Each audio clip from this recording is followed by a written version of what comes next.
Okay, well, put a marker there, because apparently it tabbed over when I didn't want to tab over. We're getting into the game now. Also, before we get started, you guys will see that I have organized the music finally. I have done that, so let me turn some shit on for us. Let me get to the Twitch page, because every +1 helps. Yes, you do.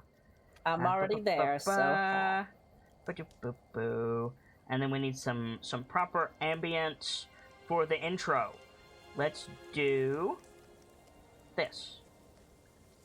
Aw, shit, here we go again. Do the Mountain Dew? It's a little bit discordant. Turn that down.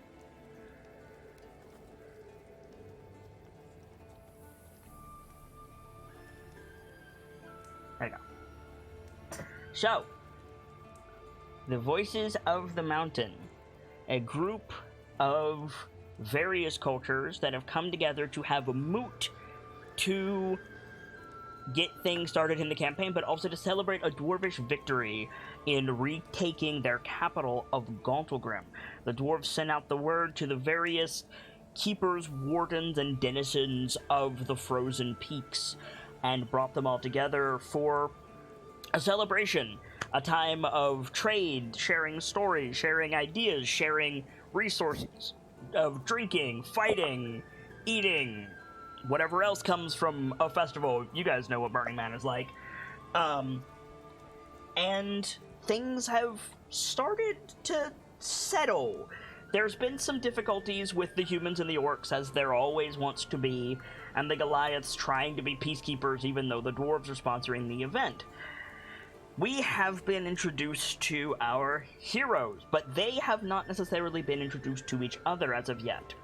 Runyak Eriksson of the tribe of the Elk, Dwak Kumi Trestrian, the firstborn dwarven rune carver, Kelio Wolfwalker of Clan Roche, Breaking Dawn of the Hallowstone tribe, Firga of Clan Dwimmerwoad, and Captain Lash of the House Dark Driver of the High House Dim Watcher, have had some adventures and misadventures in the camp.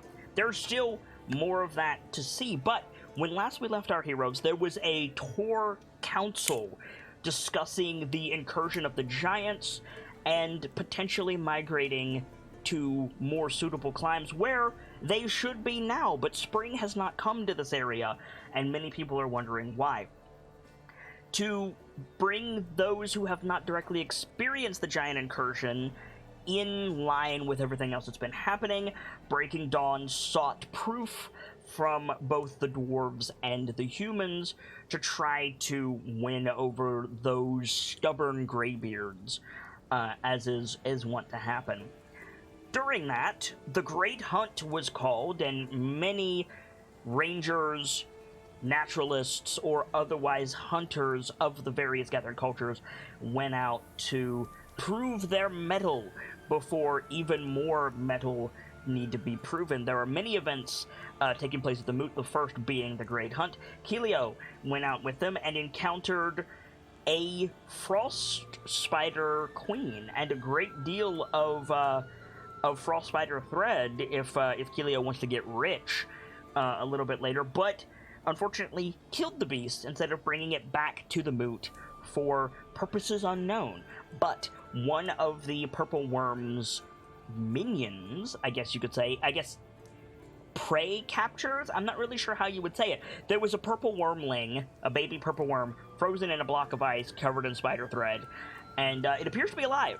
So Kelio is bringing that back to the Moot as proof of her victory. While that was happening, and Dawn and Runyak and Firga and Lash were in discussions with the counselor of the dwarven camp, Farmagranen, aka Greymaster. Both of these things were interrupted as a dragon flew overhead.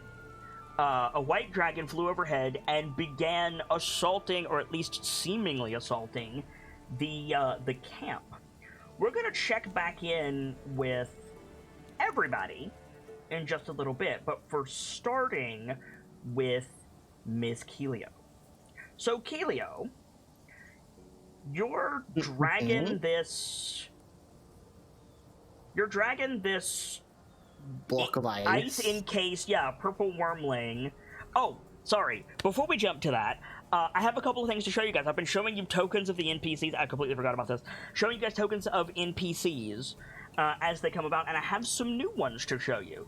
So already on the screen, you see the big boy. This is Tallest Oak, Chief Far Mountain of the Iron Horns, like muscle. He's the third major tour NPC to get a token. We'll probably be seeing Tallest Oak in future, but I wanted to start with him.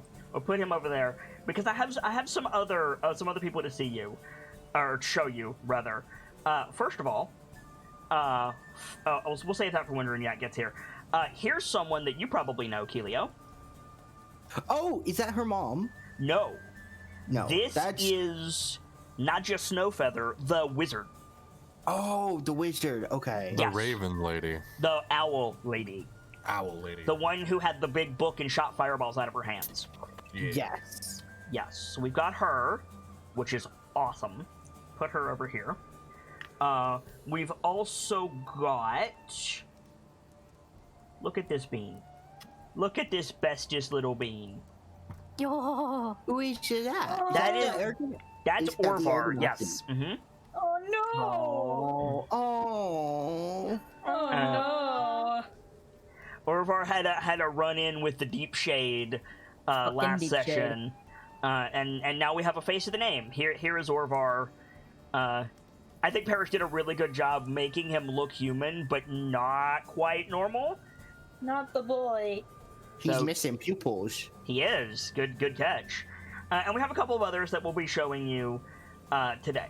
But anyway, so Keelio, Yeah.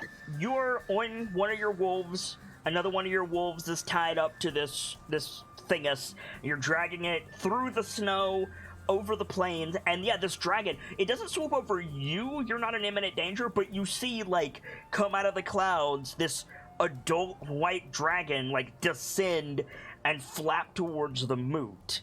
I imagine several thoughts cross Keelio's mind at once. Okay. But before anything happens, you're roused out of your stupor by a voice that we know well, but Keelio does not necessarily. The voice Okay. of Siegwulf the Careful, one of the human champions, just like on the wind, and he shouts to you. He says, "Halfling!" Her eyes, I believe, snapped to the direction that it came from. Yeah, you see Almost Orvar, like, immediately. or not Orvar, you see Siegwulf, like, standing in a little copse of trees, coming out of a little copse of trees, and you see a bunch of humans, like, behind him, like, coming up, like, and they're all, like, coming towards you. But Siegwulf, like, shouted to get your attention. And he says, like, he points, like, where the dragon is, like, like, you see that, and he says, "Can your beast bear riders?" They're regular size people. No, they're. I mean, yes, they're medium creatures, but they're like teenagers. They're not Goliaths by any means. Yeah, they're on the smaller side. Okay, so I think it's reasonable to say they would, with the I would have to unattach. I'm going to have to unattach the one dragging it. Oreth. Right. But I think they could do it. Yeah, like I think it's completely reasonable that your dire wolves could bear a human teenager. Yeah, I think that's fine. Mm-hmm. Yeah, and I think she's gonna give a firm nod to them. So yeah, so Siegwulf steps forward in that, like, do you mind kind of way. Like, he's telegraphing his intentions. Like he said, "Can it bear a rider?" What he asked was, "Can we go?"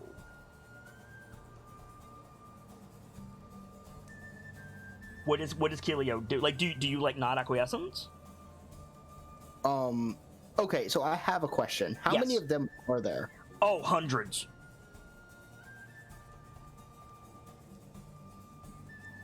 but Sigwulf is the only one who stepped forward so far.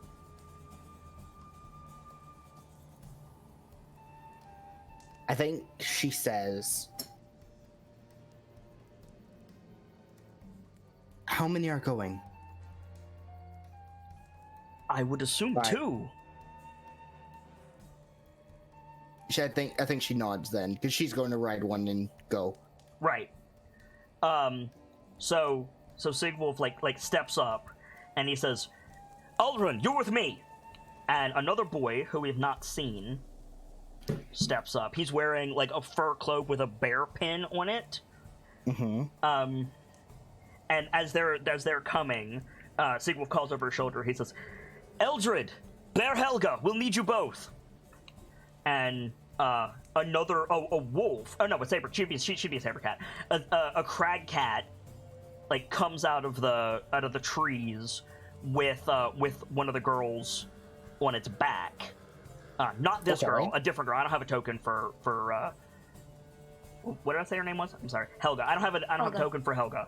But yeah, Sigwulf and I've already forgotten his name, like a dingus. There's so many NPCs in this. Aldrun climb on the 2 wolves, and before you run off, Sigwulf to you says, "We'll see your prize back to camp.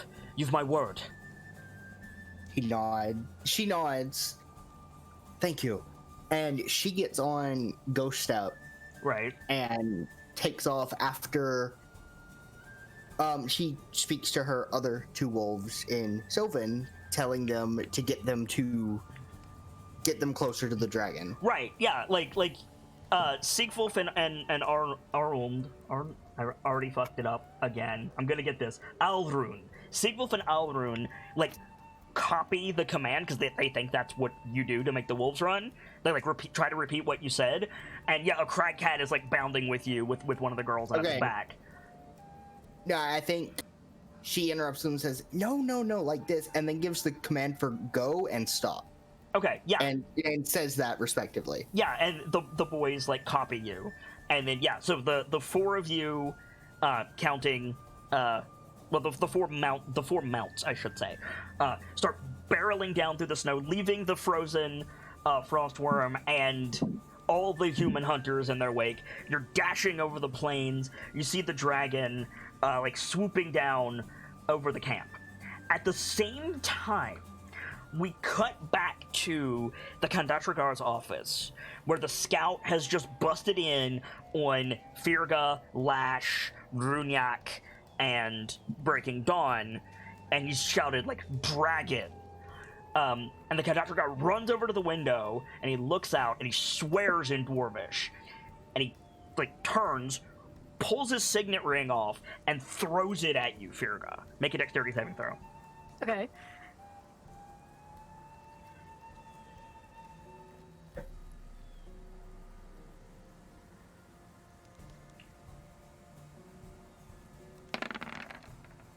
Cool. So you catch the signet ring, and you look up, like, what is this? And the conductor guard's looking at you, and he says, "Go, lead the siege team, champion. We don't have time." Aye, sir. She'll run out. Esteemed chieftains and elders and diplomats, you're welcome to take cover here. I promise you, the armies of Gottelgrim will have the threat contained momentarily. Lash is already running out. Okay, so you're running out. Brunyak's running out. Dawn's door. running out. Okay, where do you guys go? What do you do? Lash is heading back to the orc camp to get shit organized. So you're just sprinting across the camp. Okay, we'll catch up with you. Dawn? I think Dawn's blowing his horn. Out, Warhorn. Okay. There's like the dwarvish alarm is ringing through the camp. There's war horns and drums and like everybody is like, wake the fuck up! There's a dragon. Like very, very quickly, you guys separate. Dawn, we stay with you, and you blow your war horn. You're running across the camp. Just a couple of seconds later, Shaking Ice is there, spear in hand, and like. He knows that you knows, so all he says is, "My chieftain." I think he's okay. I have to ask for posterity. I think that's the word. What happened with my boys? They are not here. I'm just going to assume they decided to stay. They at the were office. they were with Shaking Ice, and Shaking Ice ran up alone. Oh dear.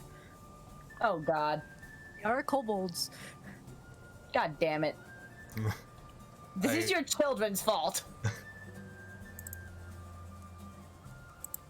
It's on his mind, but that's not a priority. I think his immediate thought is like try to get as many Hollowstone as he can along the way while making headlong progress towards the dragon. The dragon is flying directly at the camp, so that won't be hard. Okay. You could send Shaking Ice to go get them. Probably the plan. Like Dawn looks at Ice and goes, "We need the others. Where? The camp." He like thumps his chest. My chieftain runs off. Where are you headed? You heading back to the Tor camp? He's gonna keep heading forward. Okay, so Lash, you're running across the camp. It's pretty far to the Orc camp. Like the Orc camp is on like the outskirts, right? Yeah. So you're like running through the camp.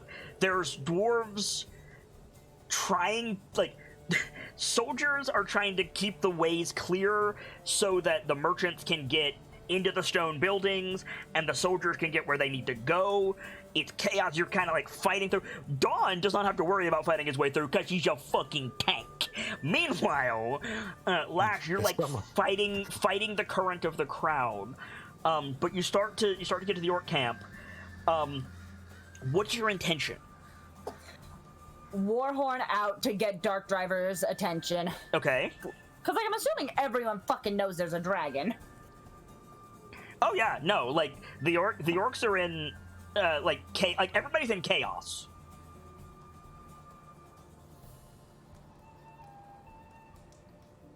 I'm just trying to think if it would be Dark Driver's responsibility to take care of this. Because I feel like this might be something Dark Driver might have to take care of. Or if that'd be the job of another tribe. I mean, they are like this is an all hands on deck kind of situation, I would say. Yeah, then I think Lash pulls her Warhorn out like to get as much Dark Driver to the opening of camp as she can. Okay, so you pull out your warhorn, you blow it. People are just like running in every direction. Maug like pops out of the crowd near you, and he's like out of breath. He's like, "Is that a dragon? Yes. What are we doing?" Get as many people as you can. We're helping take that thing out. Right. He runs off. You run off, trying to get people together. It's crazy. Runyak, welcome in. Good to see you. Hello. There's a dragon attacking the camp. Yeah, no shit. You ran out with the others after the Kendatragar offered you to like have a place to chill. Oh yeah. No. I'm assuming you're running back to the human camp. Yeah. Like Cool. full bore sprint. So you sprint back to the human camp. The hunters aren't back yet. Right. The Great Hunt. But yeah, but like you see like the other champions here, like even Orvar like popped out like because of all of the commotion. And they're just like they're not organized. They don't know what to do. So you have this like throng of vaguely frightened children. Panicked teenagers. What do you do? I think he gets there, sees everybody's sort of, gathered around. The others aren't back yet. No, Elder. Right. Are there any of you that can still take up arms, take up weaponry? Of course. That's why we're here. How many of you are archers? Enough? Like, probably everyone has some skill with a bow, if for nothing else than hunting. Right. Good. I'll need to gather mine, but after that, you're all with me. So, Understand? yes, Elder. So, those of you in the camp, so Lash, Thirga, Breaking Dawn, and Drunyak, I need you all to make 2 charisma saving throws. The first one is for you. The second one represents your faction. The DC is 18. Oh boy. Can I add bless to this? Yes, to yours. Shit, I'm allowed to If you mean guidance, then yes. I don't have guidance. I have bless. What is bless? Effectively guidance, but oh, I see. Oh God, Lash. Bless is guidance, but it has innate range and can target more than one creature at a time. Okay. Well, that's surprising. Yeah, you can use bless if you like. I need those 2 charisma saves. I have no spell slots left, and I'm basically below half HP. So this is gonna go great. Make sure you're rolling as your characters, guys. Yep. Yeah, I just checked that. I am. Yeah, you are. Hold on, I'm in the wrong setting. Give me a sec. Yep.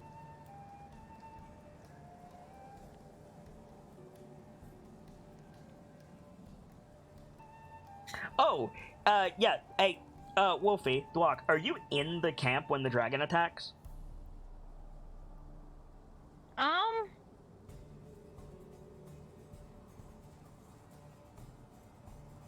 God, I don't know. Well, where else would you be? I was thinking I'd be in the stands, just, you know. Okay, then like... then you also need to make 2 charisma saving throws. Oh, Ooh, God. hold on, that was also fucked. Was it? So I have a question. Yeah. While we're still getting things set up, can I make Lash expend all of her lay on hands? Because Lash doesn't have a lot of health to her. Sure, if that's what you want to do. Yeah. Okay, Are so you gonna make 2? You made a strength save and a dagger attack. You need to make 2 charisma saves. And also make sure you're rolling as a character. Okay. So now we have to fictionally figure this out. So I think it goes like this. All of you are affected by dragon fear. This supernatural, preternatural first line of offense and defense that a dragon wields. This pervasive, soul-crushing terror that a dragon just exudes naturally. All of you fail, to varying degrees. As far as the faction roles go, Birga, Yeah. I think the dwarves are completely in disarray. Okay. I think the soldiers were all spread out. The merchants and the people enjoying the festival are like too interspersed. Something like a variable needs to change if you're going to get men on these siege engines, because otherwise it's not going to happen. Lash. The orcs aren't faring much better. Orcs are not prone to fear, and those that are tend to hide it behind anger. So I think what happens is there's just clan on clan infighting in the orc camp. Damn it. There's just nobody can decide what to do. Nobody is taking the lead. The chieftains are fighting amongst themselves, and it's chaos. Runyak, you yourself are not in a good way, but the human champions are listening to orders. They're like, get the bows, get in formation. We're going to shoot this thing. So how fictionally does that work? That like Runyak failed substantially harder than the human champions did. What is it, like Runyak's like questioning himself, like that's a fucking dragon, I shouldn't be here. I think what it is Runyak made it back to his tent, put a hand on his bow, and is just like, "Oh God, the adrenaline is wearing away of dragon." It's just like, "Oh no." Like, Dragon. Can I offer a thing? you can wait. So Runyak is very clearly like, whatever the fuck happens in the next 10 minutes, some of these kids are about to die. And it's gonna be on me. And it's gonna be on you. Yeah, okay, so I think you freeze, dog. Yeah. Okay. And then Breaking Dawn, Mm-hmm. like, you and the Tours failed pretty equally in that. So what is that fictionally? I figured you were gonna count the other one since I accidentally added. I guess you can just discard this. Okay. Tours being Hallowstone or Tours at large? Your faction, so Tours at large. Oh. At large, I don't know. Like, I will say this, with the exception of the human champions, you are the most put together in the face of this dragon. So, I think it's reasonable that you could just be sluggish. Like, you guys deal with this, you hunt dragons, but maybe you're just a little bit slow on the uptake, because the dragon is already here, right? Right. So, like, I don't think it's anything catastrophic for the Tours. I think they're just, like, they're doing what Tours do deliberately, and it's taking a little bit longer than anyone would like, including Breaking Dawn. I gotta ask, if Tours have dealt with dragons before, do we know dragon fear well? Yeah. So Not enough for advantage. Right, but we know what's going on, so we're able to fight through it enough. Yeah, exactly. So it's sluggish, but you're mounting a defense. So if Dawn's moving sluggish, what is that defense? He's probably like readying components, pulling like a clay hand, finding his clay hand in his pouch, finding a couple of other stuff he needs for spells, making sure his feet don't stop while he searches. Oh, that is a very good turn of phrase. I like that. Like, the Tours are sluggish, but they're moving because they're all aware of dragon fear, and they're just like, they can't do what Runyak did. They can't freeze. Because that's what dragon fear is designed to do. If it's fight, flight, or freeze, the last thing a Tour can afford to do is freeze. Absolutely. That's how you lose, brothers. So maybe that's like, you know, the dwarves are shouting like, clear the way, get on the ballistas. The humans are shouting like, you know, I need arrows, where's my bow? Like, the orcs are trying to assign blame. Whereas in the Tor camp, the repeated refrain is, keep moving. Like, right. Totally. I think Dawn's like keeping his feet going, muttering, keep moving between like muttering, like different a checklist between different. Yeah, totally. Like battle mantras, not battle mantras in like I am one with the Force and the Force is with me, but like battle mantras like, do I have spell components? Where is my mace? Who has my shield? Like keeping yourself grounded, because Dragon Fear is designed to remove that. Clay hand to hold it to the mother, fur to keep it lit up. Totally. Okay, so Dwok. Hi. What I was going to do, and I have to hold to this, was your faction roll. I was going to say, okay, apply that to one of the other factions. So who are you gonna punish? Oh god.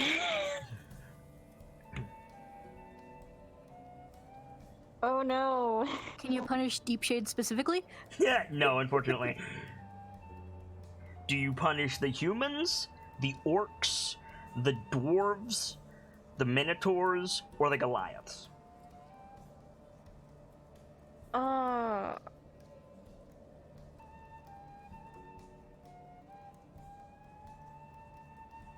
I feel like the dwarves. Okay, so it actually improves things for you, Firga. Yeah. So that's good.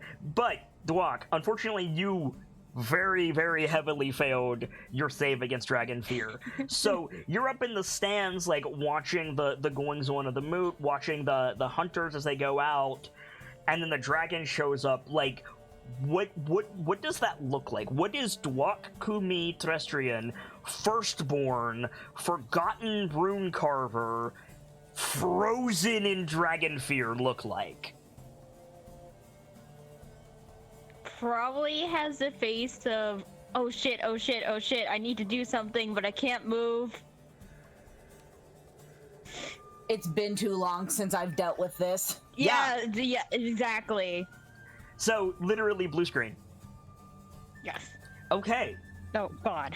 Dunk. Kilio. I need 2 Yes. charisma saving throws. Your saving throw is with advantage because of distance. The Goliath saving throw is not. DC is 18. Do I need to roll for the wolves as well to see if they turn? No, just Kilio, and they'll count as the Goliaths. Ah.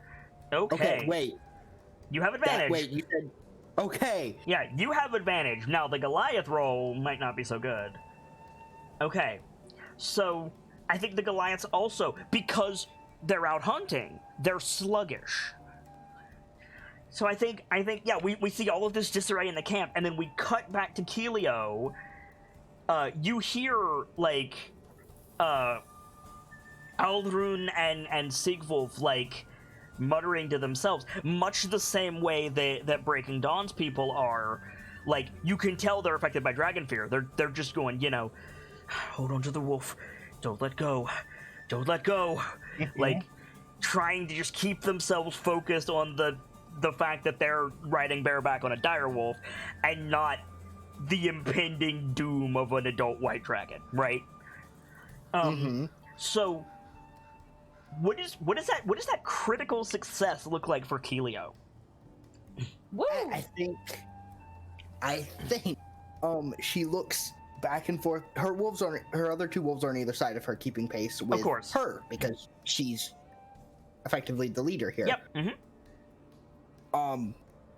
She looks back and forth between them. She looks to the humans and yells, "Stay strong!"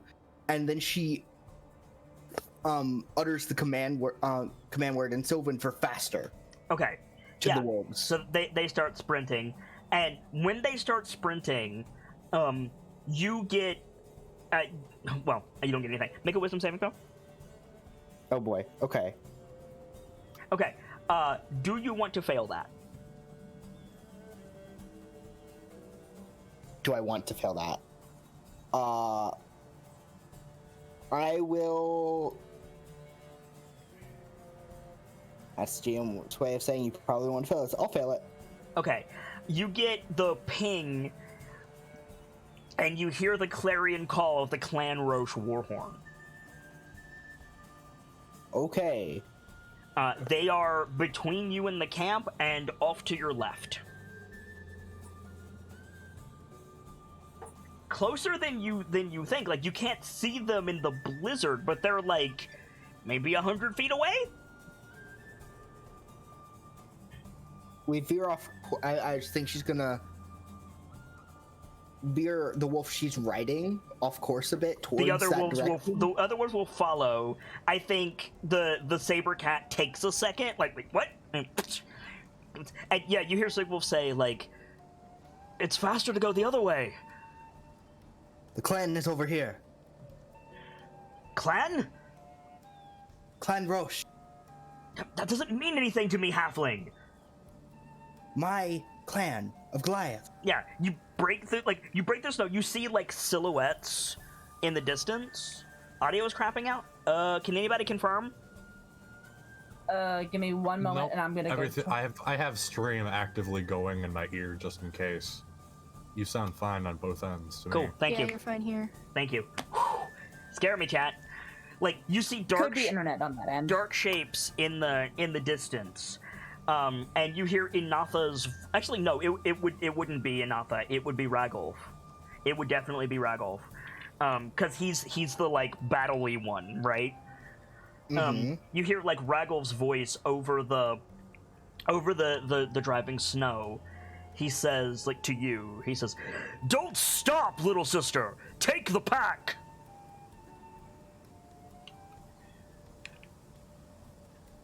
Take the pack. Okay.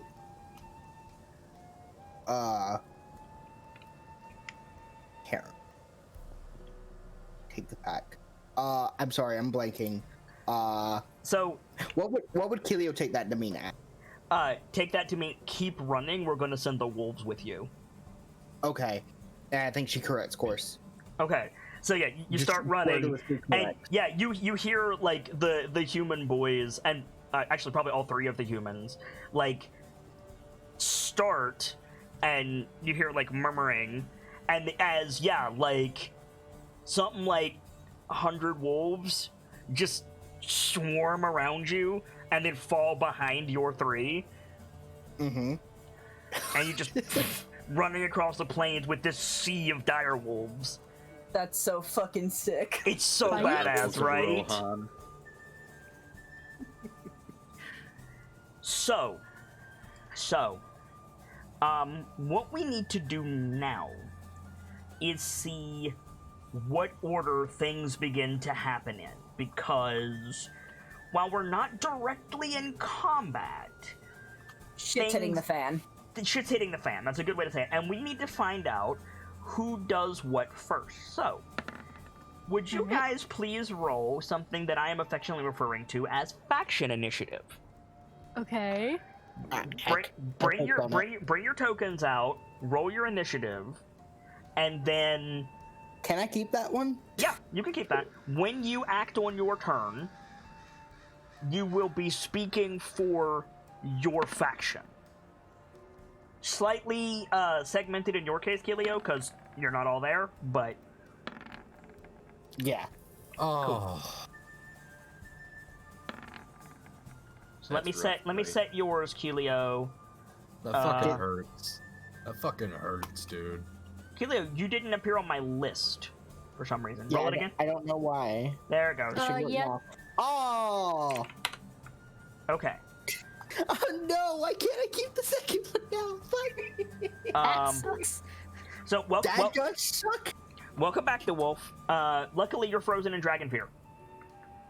Okay, so this actually works out really good because the people affected with dragon fear the worst are lower in the initiative. That just worked out. So Kilio, we stay with you as the wolves come up around you. You see the white dragon bank, and its wings like cross over the moot, and it's like lining up for an attack run. You are probably a quarter mile out. Okay. No, Dwarf, you don't need to roll. You're frozen in dragon fear. You're fine. Okay. Cool. I think she would have to yell for all of them to hear it, but I think she's gonna like speak to the humans first that are riding on the back. Okay. Of the wolf.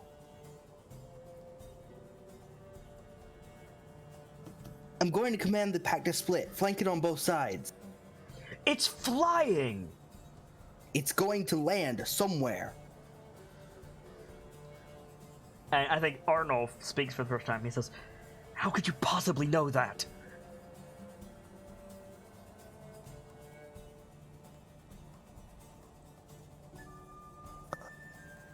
Aldrun, not Arnulf. Aldrun. I'll get his name Okay. right eventually. One of these days. By the way, Cookie, while Nightfall's deciding what to do, we've got Aldrun, new token, and I also have a token for Orvar over on the right there, if you want to take a look at him. Where Yeah, is they're he? really awesome. There's that. Regardless lad. of if it lands or not, splitting the pack gives it different targets. It won't kill us all in one blow. That's comforting! Would you like to be on the left or the right? I think Siegwolf says left and Aldrun says right.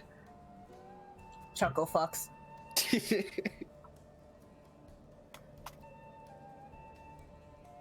And then I think she will hold the command until they get a bit closer.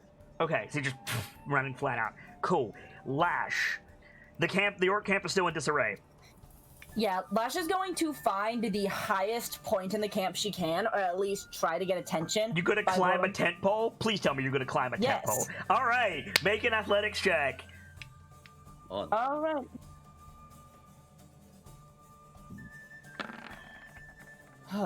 Cool. So you scale. I imagine there's like yeah, I imagine there's like a glorified pole that's serving as a watchtower somewhere relatively close to the entrance. It's just a pole with a seat on the top and like rungs to climb. And you scamper up that and you stand on top of the pole, and I'm assuming you're gonna say something. She's going to blow her war horn to try and get everyone's attention. Okay, make a persuasion check with advantage. This deep, resonant, orcish war horn. Everybody stops and looks up. Now is not the time to be infighting. We are not enemies with each other, and we are not enemies with anyone celebrating at the moot with us. Right now, points to the dragon, that is our enemy. Axes come out. The dart driver, like, warriors start, like, battle chanting, and it's basically Lash's home team fight song, and then the other orcs, like, pick it up. So, good news and bad news for you. You are now in control of the orcish forces. What would you like to do? Get down off the tower. Get down off the tower. March! Okay, so you start marching out into the open field where you could fucking fight this thing. All right, Firga. Oh boy. The dwarves are nowhere fast, and you need to get on that trebuchet. Yeah, she's Which, running straight. by the way, you cannot do by yourself. Yeah, I was about to say. She's running straight for the trebuchet. Like, is there, like, anywhere high up she can stand on it? Well, funnily enough, the trebuchet is not in the main moot grounds. Neither are the ballistas. They're near the Ring of Valor, so they can protect the outskirts of the camp. Gotcha. Okay. So, if you want to run over there, you can, but you will not have any soldiers with you. Okay. Actually, she's trying to get the soldiers' attention. So, like, anywhere she can make herself loud and clear, but, You're a dwarf. Use your lungs. yeah, she's gonna shout over the commotion. Who are we? Ooh, make a persuasion check with advantage. That's fucking perfect. Oh my god, yes. I'll take it. Do. Let me get it. Let me get it. Where is it? So, okay. Oh, yeah. All right. So you shout, "Who are we?" And from every direction, you get, "Adwaron! Cowards we! No, sir!" And I think she starts barking out orders like, okay, Driga Oreg, left and right flank, listing off a few other people, get the archers ready. It's gonna have to swoop at some point to attack, and when it does, break its wings. Aye, sir! Dwarves are running in every direction. You still have to oversee the evacuation. Like, you have to get the non-combats from all of the camps into the bunker. Right, so XYZ squad, tackle that. Right. Like, but I need to know specifically who is going. Like, you don't have to tell me, like, which NPC is going where. I need to know where is Firga focusing her attention. Okay.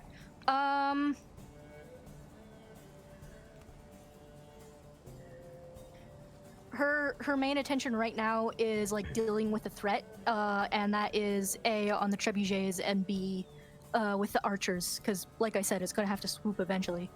Right, where are you putting the archers? So the moot, you would know this, Firga, you've fucking been on patrol enough times. The moot is laid out in rather dwarvish fashion. It's, the dwarf camp, at least, is almost a perfect circle.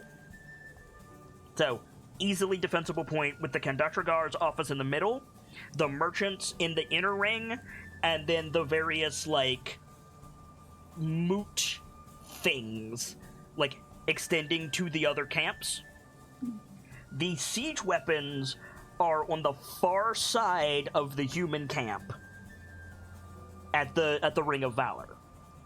So if you want to put the archers like immediately on point, you can have them like fan out in the spiral of the camp, and just if this thing comes down, like pepper it with arrows, and that would also help oversee the evacuation.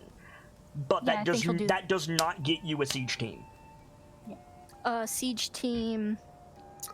Would I have any sort of guess what this thing's after, or is this just random chaos? If you want to make an insight check with disadvantage, you can, but like all you know is there is a white dragon attacking. I had a character. I know what this is. You have no fucking idea. It's a dragon. You need to deal with it. Okay, in that case, I think she's going to assume it is looking for lunch, and she's going to station the things where it would have the easiest snack. Station the things. Station the trebuchets. You cannot move the siege weapons. Oh. I mean, you can. You move. Look, they were moved to where they are. You cannot move them quickly. They're siege weapons. Okay.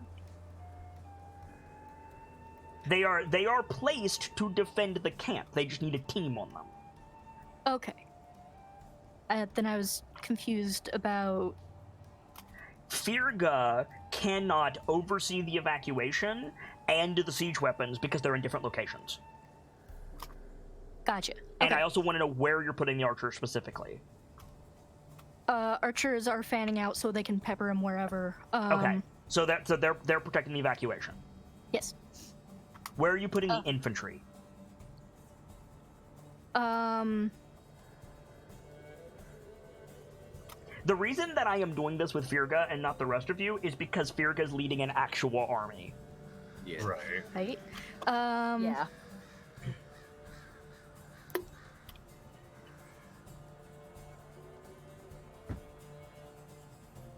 I am where would back you put and the I have infantry? potatoes. Where are you putting the infantry? I'm gonna put them... If you can't think of a physical location, tell me their task.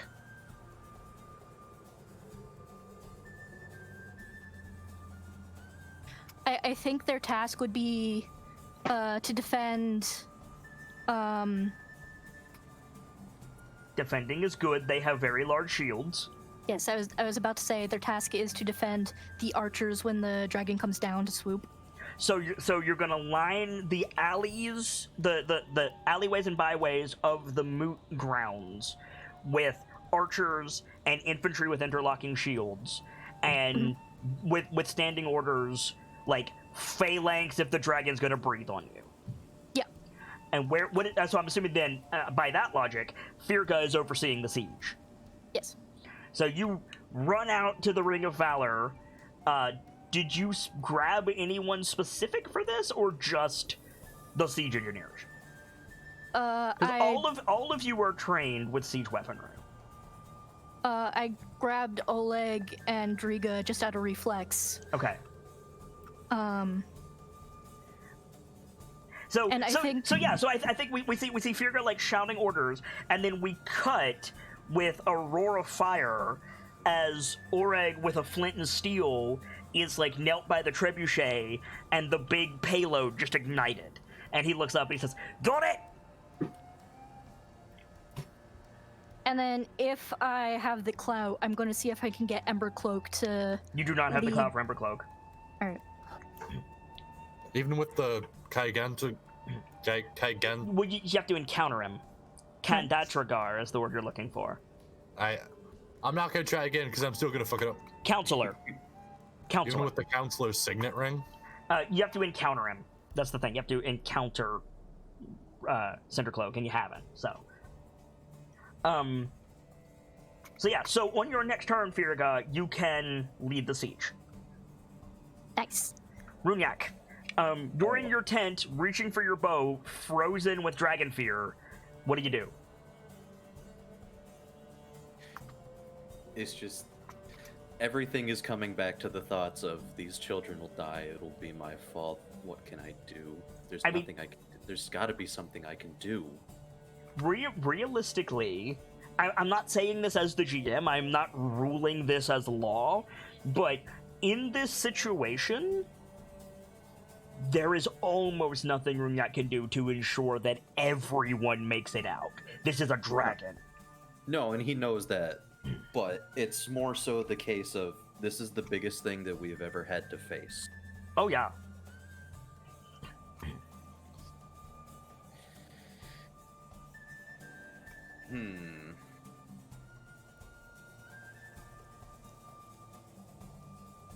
So his mind is working in overtime, trying to think of a way to get everybody out.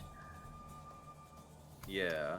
I think, because they were directed by Firga, I think about this point you would hear, like, dwarves, like, shouting, like, in the middle distance, so to say, like, they're not right up on you, but they're close enough to be heard clearly.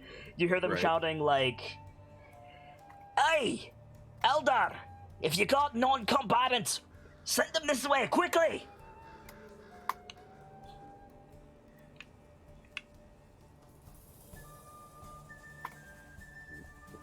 I think just... I mean, he's frozen, but he could still, like, shout out, yeah? Yeah, like, and I think, like, the more you interact with the scene, the easier it will be until the dragon refreshes its dragon fear, which it can do. Yeah. I think it's just a shout. We're all fighters. Right. Well, best of luck to you. And you hear, like, running footsteps, yeah. You're not gonna make it out of the tent this turn. No. Dawn. I think,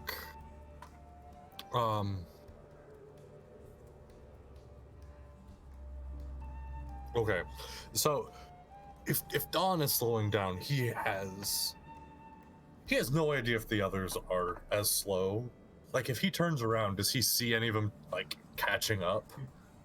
No, you don't have the MMORPG Frost effect on you. It's not sluggish in that sense. Right. It's sluggish in that, like, every tour down to from sprouting earth to tallest oak, which is a fucking perfect metaphor. Thank you for that name lineup. Whoever came up with their names, that was perfect. Anyway, Wait, what was the first one? I heard tallest oak and I blanked on sprouting the earth. first. Yeah, that's great.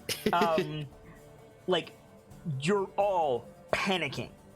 You're panicking because of a supernatural effect that you have all experienced before. You are dragon hunters. So it's unpleasant, but you know what to do, but you're still affected by it. So your reflexes are not as high as they should, but everybody's still running around. Yeah. What do you do?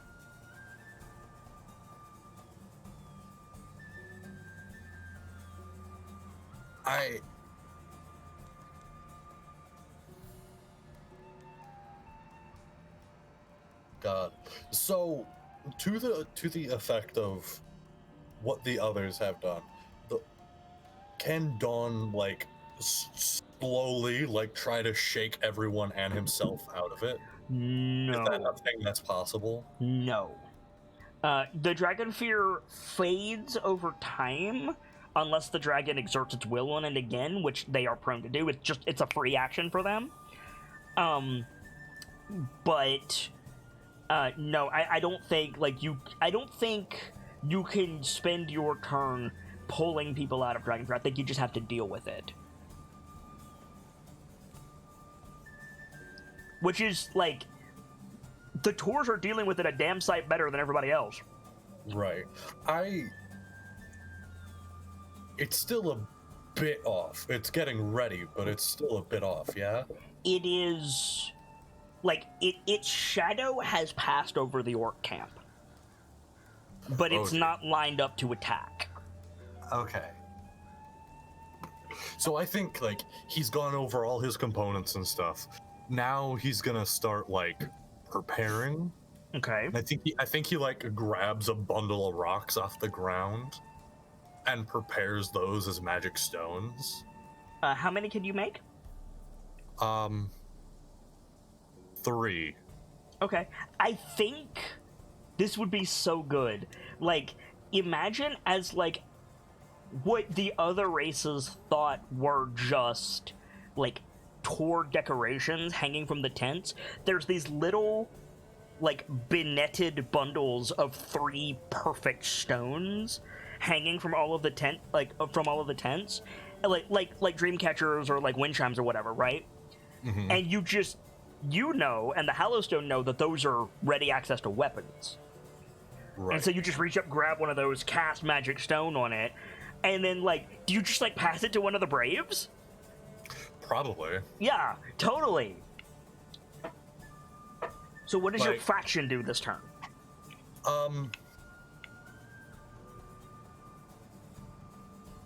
So if this is a thing among the Hallowstones, I don't know how many are like ready, armed for range among the others. Generally speaking, tours, like, you got javelins, but, like, you break bows. Like, you can't, Right. you don't do range that well. So generally, I think the Hallowstone, like, earth and grass technique is, like, the mainstay. Like, get it on the ground, throw nets on it, and stab. I think the current plan is like while it's in the air, like Hallowstone make magic stones and spread them out. Yeah, totally. Totally. So we're ready to get in an early attack if it makes a pass. Okay. So we see what Dawn does. We see it repeated throughout the Torch camp as the other chieftains are, like, doing their preparations, like walking around, getting the Braves ready. You know, you don't have a lot of calves here, but still, like, get them in the big tent, get some Braves around them, get the fire going, because you know, Frost Dragons spread ice. Like, get the Right. fire going, get the healers ready. Like, it's never easy. Like, you're dragon hunters, that's awesome. It's never easy. Like, No. Okay. It could never be easy. so, on the White Dragon's turn.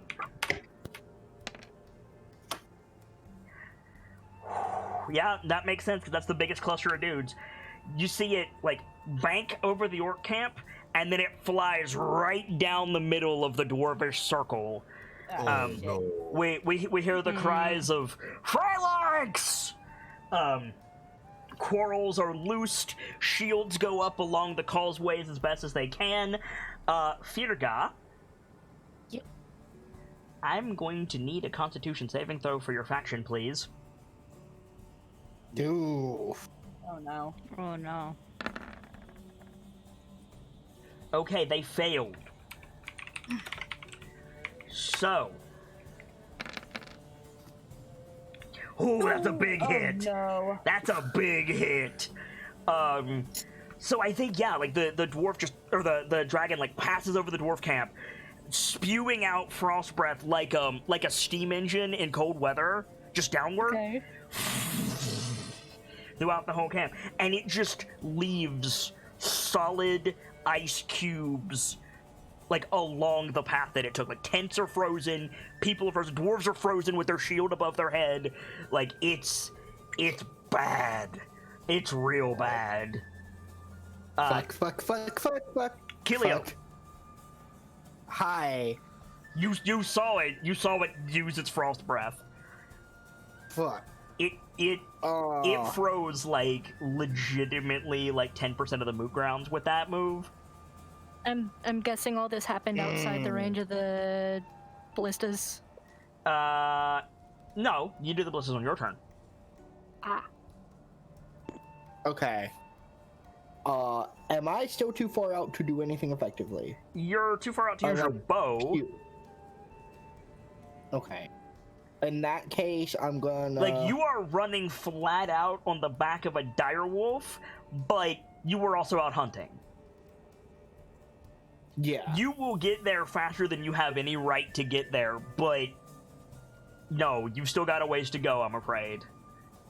Okay, well, I'm gonna cure wounds myself. Okay.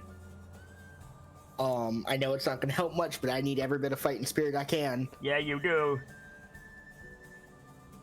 cast at first level. Alright, 8 healing to Kelio.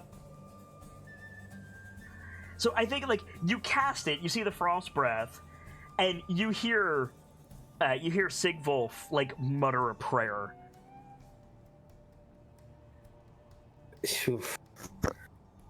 Like, these are teenagers, and they are riding to death. Like, I think Killy pauses for a moment.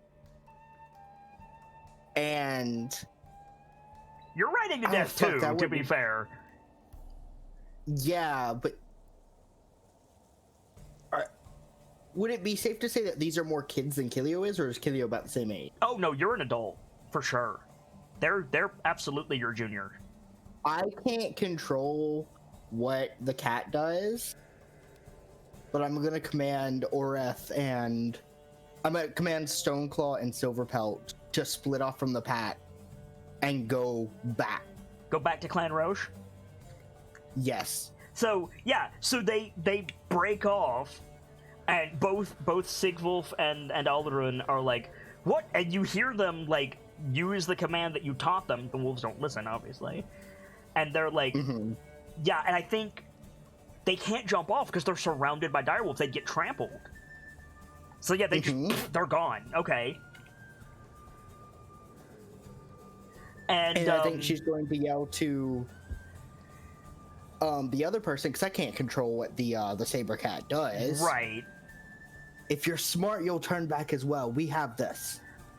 Let's make a save for Tiger Princess. This should go good.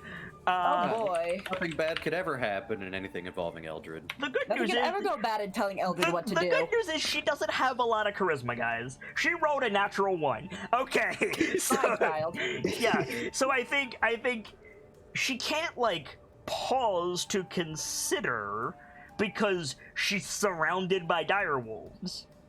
But I think the girl on her back goes, "He's right, Eldred." And the cat, like, grumbles, and yeah, you see it peel off. Or she's right, Eldred, Okay. still. Good. I mean, what's 4 more people against the dragon when I have 100 wolves? I mean, what's the wolves gonna do when the fucking thing can fly? Like... You're right, but if it Wings touches off? down... If it touches down... If it touches Okay, down, yeah. there is a song in Witcher called Storm of Wolves, and I think it's applicable here. Yeah. When Which that- it might if we can pin it. So, If get we on can- that, Tors. So yeah, and you're gonna keep running with Clan Roche. What is passing through Kelio's mind at this point? Like, you are the only hunter. Like, it's just you. Like, you have the fangs of Clan Roche. They are your fangs. Your fangs are bared. You're ready to fight. But that's our dragon, motherfucker. Like, what's going through Kelio's mind at this point? There is... It's not doubt. I don't think the word is doubt. But it's like... This is a risk, but we've handled things bigger than ourselves before. So it's like resolve. Yes. Okay, I'm into it. And I think she pushes them to go, like, keep moving. Yeah, right.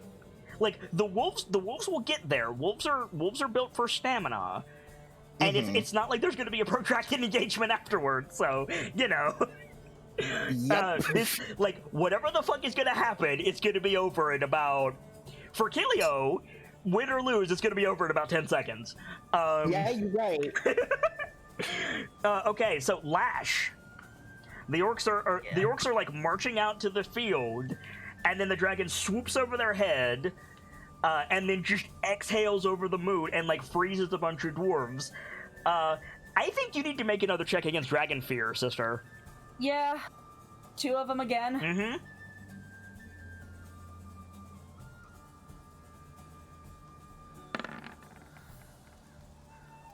Thank God. Okay, so what does that look like? Lash passes, but something about Lash passing inspires the orcs to do as well as they possibly can.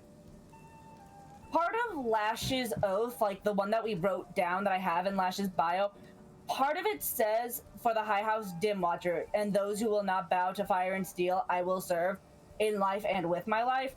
I think Lash like repeats that to herself, and then she shouts, I will not bow before fire, steel, or ice. Let's go! Okay. All right. So, what do the orcs do? Try to take the damn thing down, or at least How? damage it. How? I don't think orcs are really archers, so it's probably if you have a ranged weapon, try your damnedest. If you don't, get in there. So Get up to it. it's sword and sorcery. Yeah. Okay. Can you make an attack roll for me, please? You don't have to roll damage. Just make an sure. attack roll for me, please. With anything in particular, or just anything? Whatever. Your best. I would advise your best. Yeah. Okay. So, yeah, like, spells rain out, quarrels, javelins, nets are thrown upwards, and with a beat of its wing that's just rebuffed, nothing happens. But you in it now. You got its attention. Good job. The orcs got the first Yep. volley off. That's something. That's a whole lot of something. Virga, Oh boy. you've got ballistas, you have a flaming trebuchet, you have crossbowmen, you have infantry, and you have a lot of dead dwarves. Those poor dwarves. I mean, they might not be dead. You might be able to thaw some of them out, but, like, you gotta move fast. Right, so, There's also the fact that it's, like, currently flying over the counselor's office where all the evacuees are going to. So, if you're going to shoot the trebuchet, don't miss. Oh god. I was about to ask about one of my new maneuvers. You can absolutely use your maneuvers here. Because I happen to have one called a trip attack. And I was wondering if it would be possible to knock it out of the sky using that. Does it specify that the creature must be on the ground? When you hit a creature with a weapon attack, you can expend one superiority die to attempt to knock the target down. You can add the superiority die to the attack's damage rolls, and if the target is large or smaller, it must make a saving throw. On a failed save, you knock the target prone. Okay, so yeah, I think you totally can. This thing is not large, however, you're using a siege weapon, so it's fine. Yeah. Okay. So what kind of roll would you like? So first narrate what happens.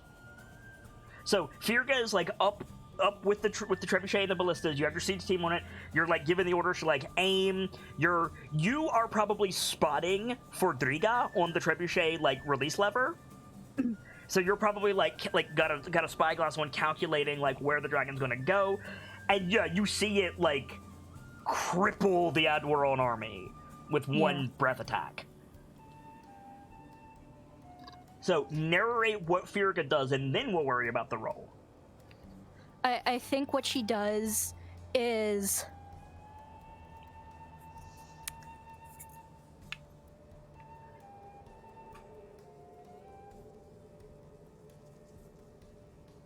Yes? I think what she does is she says, "You see that great big bird right there? Clip its wings." Okay.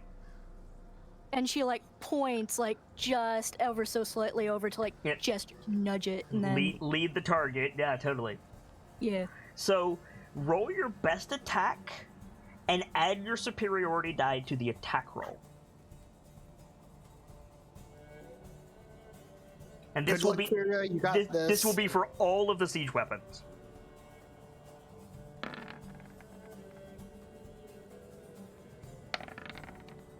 You hit it.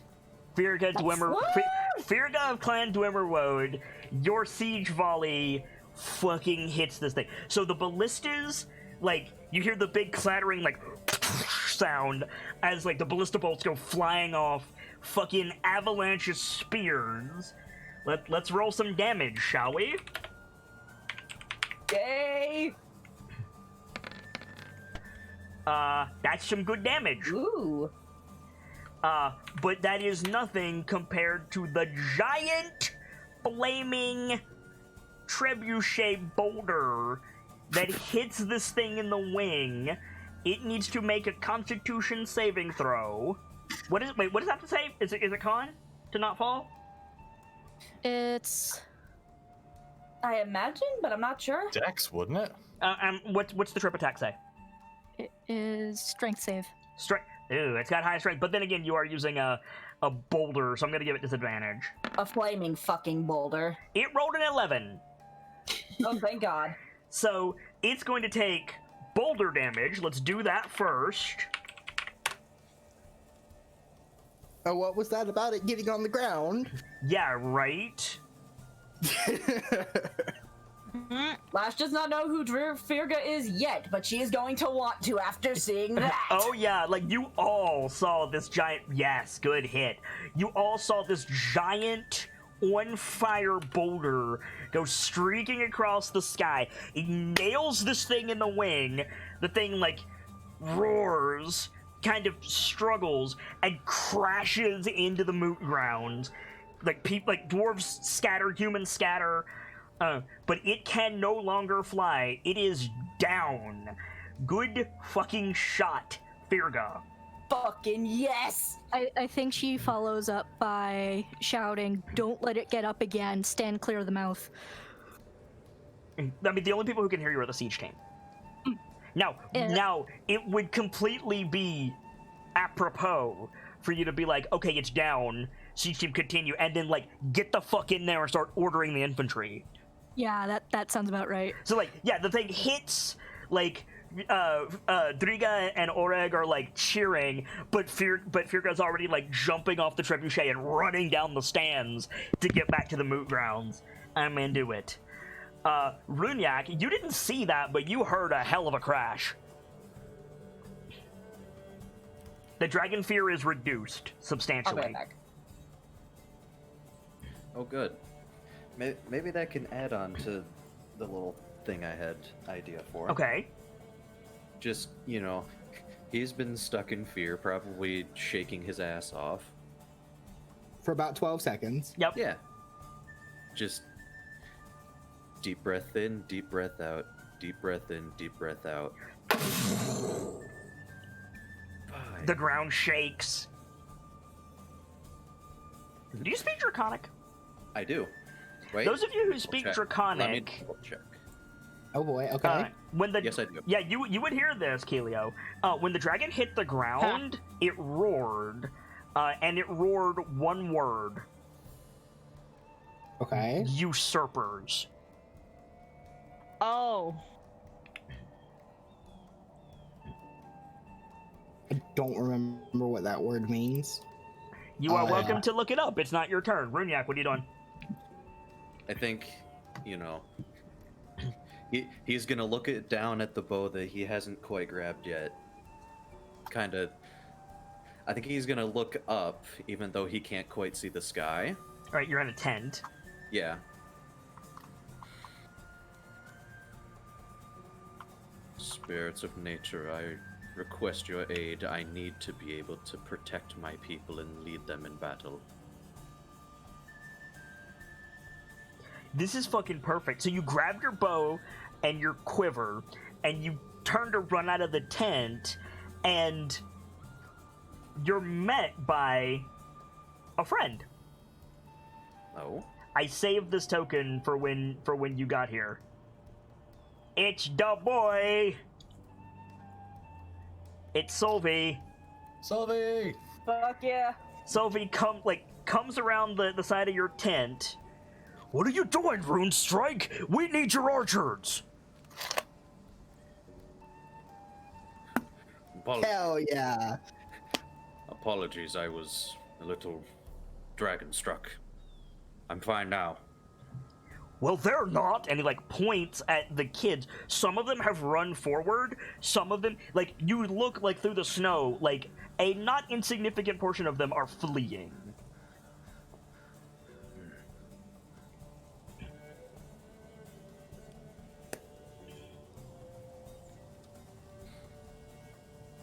Oh boy. What are you doing? Valid, but at the same time, you little shits. Yeah. I think trying to stand tall, you know, in front of who's left and trying to be within earshot of the others. Shouting in Redhegic. Yep. Tonight, you bring honor to all of your kin and all of your tribe. We must defend. Make a persuasion check with advantage.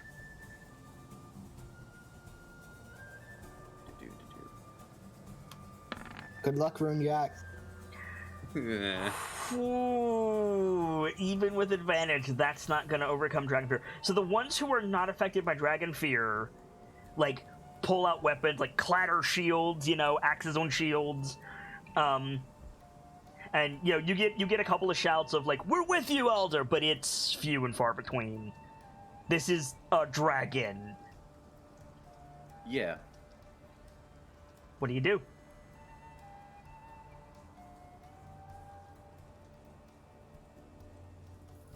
I think he turns to Solvi. If you could help me attempt to get the others, that'd be great. Otherwise, I need you to take these ones into the battlefield. I'll do you one better. And he turns into an owlbear. And just, like, lowers one of his shoulders. He'll climb on. Is he a druid? Yeah, he's a druid. Druids can do owlbears? I thought they were monstrosities. They are. Pay no attention to the discrepancy behind the curtain. No, it's not a discrepancy because I have always offered Goliaths the opportunity to turn into owlbears. Fuck. It doesn't make any sense for them not to be able to because owlbears are the mountain critter. They're also an embodiment of two of the biggest pieces Yep. of the pantheon. Absolutely.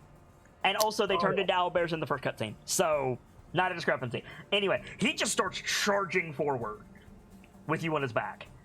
Yeah. Do you, like, shout for the others? Yeah. Totally. So the humans are gonna get in there and start charging, but it'll be a minute before you get there. Breaking Dawn. You were getting everything together, and you saw this, like, meteor come flying over the moot grounds, fucking takes out the wing of this dragon, and then the dragon goes down. It was not one of yours. Yeah, I think being under this feeling, no matter how many times you've done it, is probably frustrating. Probably. Because you know what's happening. And you just can't stop it. Mm-hmm. And I think he's already, like, focusing on fight if his options are fight, or freeze. Right. I think he just funnels that frustration towards it. Okay, what do you do? Just full board death charge, best he can towards the landing site. Okay. Shouting in Draconic, "You call us usurpers. We are the guardians of the North. You will not stop us. So we have fallen greater than you." So, Breaking Dawn, I am 100% okay with the Hallowstone tours and many of the other tours running in on this dragon. Mm-hmm. You, however, have a problem on your hands. Oh no, the kobolds! The hell spawn. You are stopped by 3 slavering kobolds. Oh no. They're, like, snapping their teeth at you, and they have little weapons. What little do you do? Shits.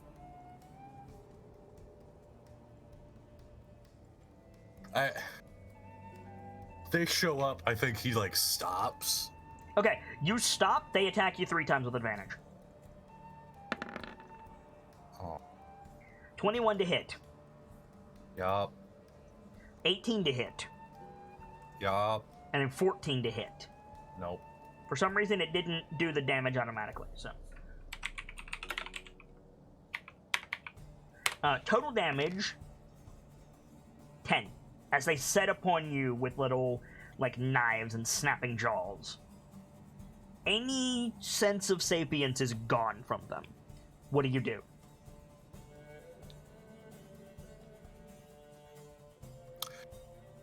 You know what? Mm-hmm.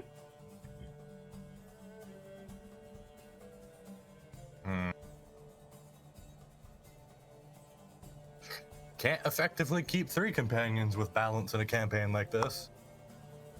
He says it rolls.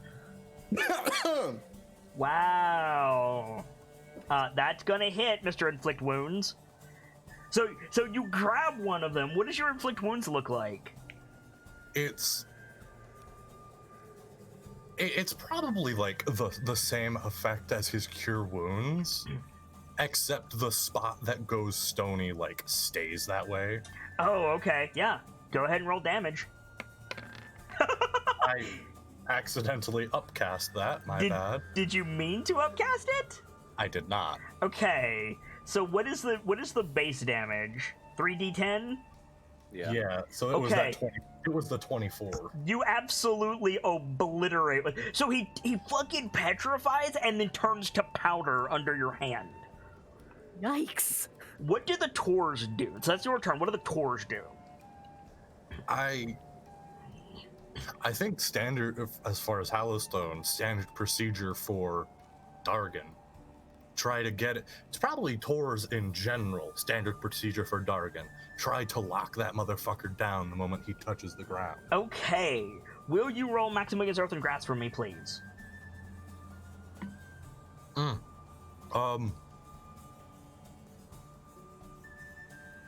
It's gonna roll. There we go. Choose a 5-foot square of unoccupied space on the ground you can see within range. A medium hand made of compact as soil rises there and reaches for one creature you can see within 5 feet of it. The target must make a strength saving throw. Okay, he has disadvantage on this because there's a lot happening. And it's the full force. It's a lot of torture. Hallowstone What's your spell bastard. save DC?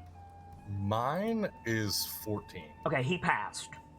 Uh, So the sand, like the sand grasping hands of the Hallowstone and the Tors writ large, like come up to try to, like they start grabbing this thing like the fucking opening cutscene from Bloodborne where you're on the operating table, right. and the dragon just shakes them off and roars. No effect this turn, but maybe next time. The stone here is weak. Yeah, right. I need to roll to see if I get my breath weapon back. I do! Good! Motherfucker. Great. Okay, who's getting dunked on? The orcs. That's perfect. So, Oh no. crash into the tents, roars, turns. The orcs are fucking running up on him. I'm gonna need you, Lash, to make a Constitution saving throw for your orcs, please. Alright. Good luck. Please. No. Oh no! Oh god. That's gonna be a lot of damage. Yeah. Yeah. Here's hoping it wasn't an Insidious. None of us have inspiration yet, do we? Not No. you will have inspiration if the dragon dies. So it was not Insidious, but it was really bad. For reference, it's going to be 106 damage to the orc. That's over twice what the dwarves got. Yeah. God. I This thing think. is Oh yeah, I think like Lash, you're like relatively in the back because you were behind them, like shouting orders. Even if you want to be in the front, like just by virtue of mass displacement, you're like not in the front. And like the full first third of the charging orcs turns into the fucking wall from Game of Thrones. Fuck. Just frozen solid block. A bunch of the other orcs like run into it. And I think like somebody like screams like in terror. Can you make a charisma saving throw for your orcish legion, please? Yeah. Okay, they're still in. They're ready to go. So, Keelio, you can hear the fabric of the tents fluttering in the wind at this point. You saw that big glowing boulder fly through the air, take this fucking dragon's wing out. You heard it shout, usurpers. It whirled and just unleashed frosty death on the orcs. Like, you would be surprised if any orc, like, they got a direct hit. You'd be very surprised if any of the orcs made it out of that. Like, you just watched a faction go away. Fuck. What do you do? In fact, I think all of you just watched a faction go away. The long range of a bow is 600 feet. Am I 600 feet away? You'll have disadvantage, but you're riding on a warg anyway, so you would have disadvantage. Yeah, go ahead and make your shot. I'm aiming for its eye. It's facing away from you. Okay, wow. Aim for the butt. What about its throat? Its throat is currently down parallel with the ground because it just exhaled. Okay, well, I'm just gonna make an attack then. Okay. That's not gonna hit. So you fire off a desperate shot, no effect. Okay. However, you see, like, as you're just about to cross into camp, you hear like shouts from the Goliaths, like, get the lead out, like, it's down, get in there. And then you hear the telltale cry of, let's climb Roche, clear the path. And I think she's gonna give the command word in Sylvan to rush. Yeah. Okay. So Firga, do you still have your spyglass out? I want to say so. Okay. So as you're running to catch up with the infantry, running down the stands. Actually, wait. She tells them to split in half. I understand. That's right. Yeah. Yeah. So Firga, you're running down the stands. Something catches your eye. You look to your left and pull out your spyglass, and you see, mirroring the effects of water, a flood of wolves breaching into the camp. There's also a split down the middle of them as they're. You're invisible. You're riding Silverpelt or Ghost Step. Not me, but the wolves are splitting. Yeah. Yeah. They have to get around the 10th anyway. But yes. Okay. So, Lash. I'm sorry to say, but a large number of your friends and associates just got killed. Yeah, I figured as much. Lash is both upset and pissed. How close to this fucking thing am I? Close enough to get hit by its frost breath, which would put you 60 feet away. Perfect. Sacred fucking flame. Oh no, alright. Blasted in the face. I forgot to set this up as an attack I can do because I'm still terrible at setting up magic, but Sacred Flame, Flame My Radiant, blah blah blah. The range is 60 feet. The target must succeed a dexterity saving throw or take 1d8 radiant damage. Wait, fuck, that isn't gonna help. Dexterity saving throw. Got a 14. What's your spell save? What's your spell save, Lash? My spell save is 13, so it passes. Fuck. Okay. So no damage. Can you make an attack for me? Just whatever an attack you want. Sure. Do you give the order to press the attack? Yeah, it's get this thing dead. Okay. The orcs also miss. So there's pause as they get into position around the ice wall. They throw spears and spells. Some of them get into melee, but the dragon doesn't take any effect this turn. Firga. Right, so that was a horrible cone attack. Yes, it was. I think her new orders are So you're running away from the siege team. You run like into the camp. You like so these are the troops at your disposal. You have your siege team. You have medics, rune strikers, crossbowmen, and infantry. Okay, medics are immediately, medics go deal with Who's all priority? that devastation.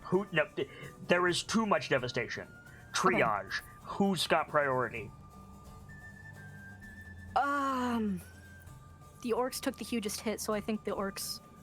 You're gonna tell them to leave their own and go to the orcs.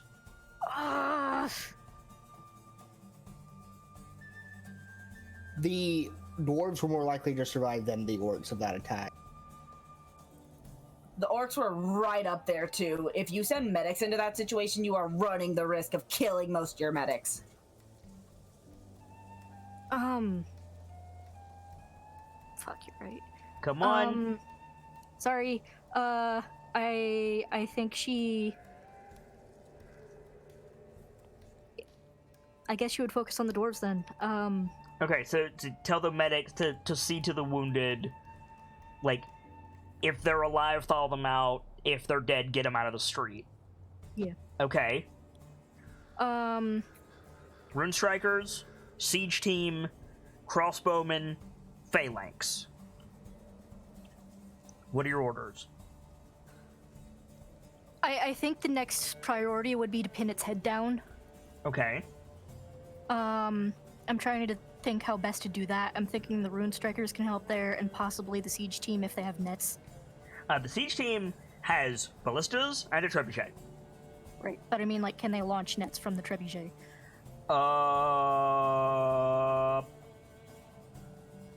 From the trebuchet? They'd have an easier time from the ballistas. The ballistas, then. Do you have a net big enough for an adult dragon? Yeah, that's fair. Like, sure, if there was, like, a fucking griffin, no big deal. Right. This is your dragon, a little bit bigger than your net, sorry. I'm trying to Gulliver's Travels it here, and I'm trying to think best how to do that. The best way to Gulliver's Travels it would have the infantry go in with hooks. Let's do that, then. Let's pin it down with the hooks. So you shout, like, phalanx, hooks, get it, like, pin it down. Okay. So the medics are getting the dead out of the street. The infantry is moving in. I need to know what the rune strikers are doing. I need to know what the quarrelers are doing, and I need to know what the siege team are doing.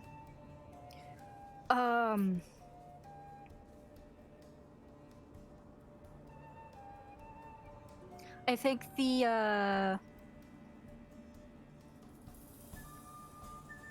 I'm sorry. There's the mages, archers, siege team. I'm so sorry. There's just so many pieces. No. Mage. How do you think I feel? Yeah, I know.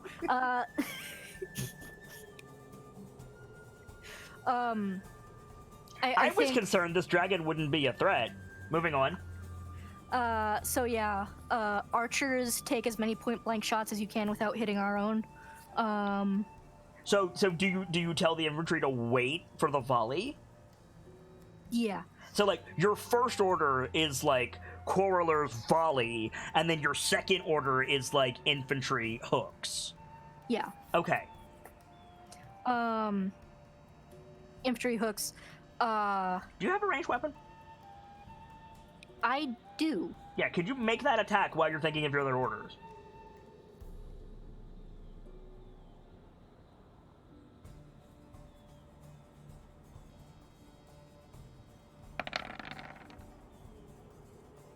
No effect. Dragon scales, man. Right. So, rune strikers, siege team. What are you doing? I want to get rid of this breath weapon. I'm not sure what the best way to do that is.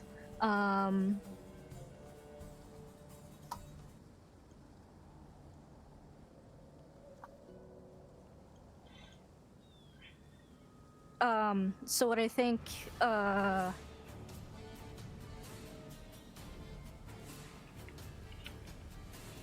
so I think what's gonna, sorry, Mages and siege, what are you doing? Mages and siege. What While you're thinking, make an attack for the phalanx. Okay.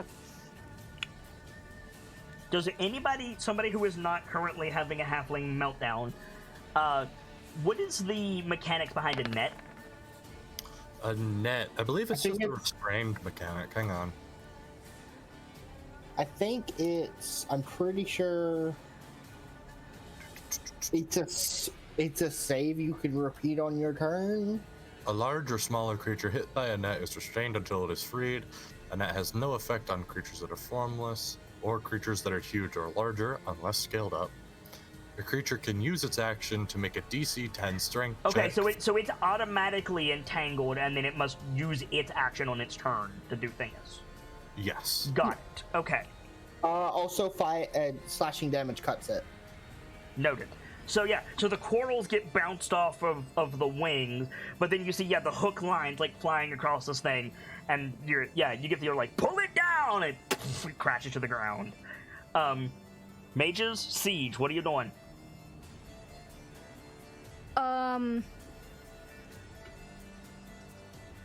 I think she tells. I don't know how they would interpret this, but I think she would tell the mages to take the air out of its lungs. Okay. And the siege, I think she's going to go with that net option. Like, tangle it up as much as she can. Okay. Make another ranged attack. You have advantage. The trebuchet's still reloading, so unfortunately it can't fire this turn. It's a shame that your rune speakers don't have like hold creature or something like that. Whatever that spell is. Hold monster. Hold monster, yeah. Okay, that's gonna hit. So the ballistas are gonna hit. So it's gonna be doubly entangled. It'll have to make 2 saves. Remind me, it has to pass 2 saves to get out. Okay. Brunyak, you get onto the scene with your humies running up. You see a lot of frozen orcs, and then you see this dragon like bound up in various cords, with the dwarven soldiers like lillipooting this guy.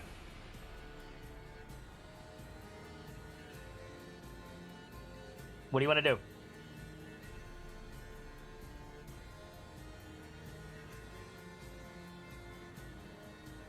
What do you want to Taco do? friend. Cookie, you're muted. Cookie. I did not realize I was muted. Hello. He's gonna turn his head back towards the humans, or to his children that he has, and Yep. Hunters, let your arrows fly true. Make a ranged attack. You have advantage. He's restrained. No effect. Bounces off the dragon hide. Dragon hide is something else, man. Dragon scales, man, dragon hide, everything about dragons is hard. Yep. Do you get off Sophie? Sophie's just gonna run this thing down. Oh yeah, no, like if Sophie's running this thing down, Runyak's staying right on top of him. Okay, so you pull your axe out. Sophie leaps on this thing. Make your melee attack for your melee boys. You have advantage. That'll hit. Okay. Nice. So you get in there. Go ahead and roll damage for your battle axe, and I'll roll damage for the humans plus Sophie. Good hit. God. Good hit. Oh, thank God, we were doing Nice damage one. again. Max damage feels good. Yeah, do. Nice. Okay, so that's a total of 33 points of damage as the melee gets in there. All right. Breaking Dawn, you are currently squaring off with 2 kobolds. I think he's gonna cudgel one of them over the head with his mace. Do it. Where is my mace? There is my mace. Is it D8, right? I think so. Yeah. Sounds right. For a mace. No, because it's large. It's a D10. Oh God.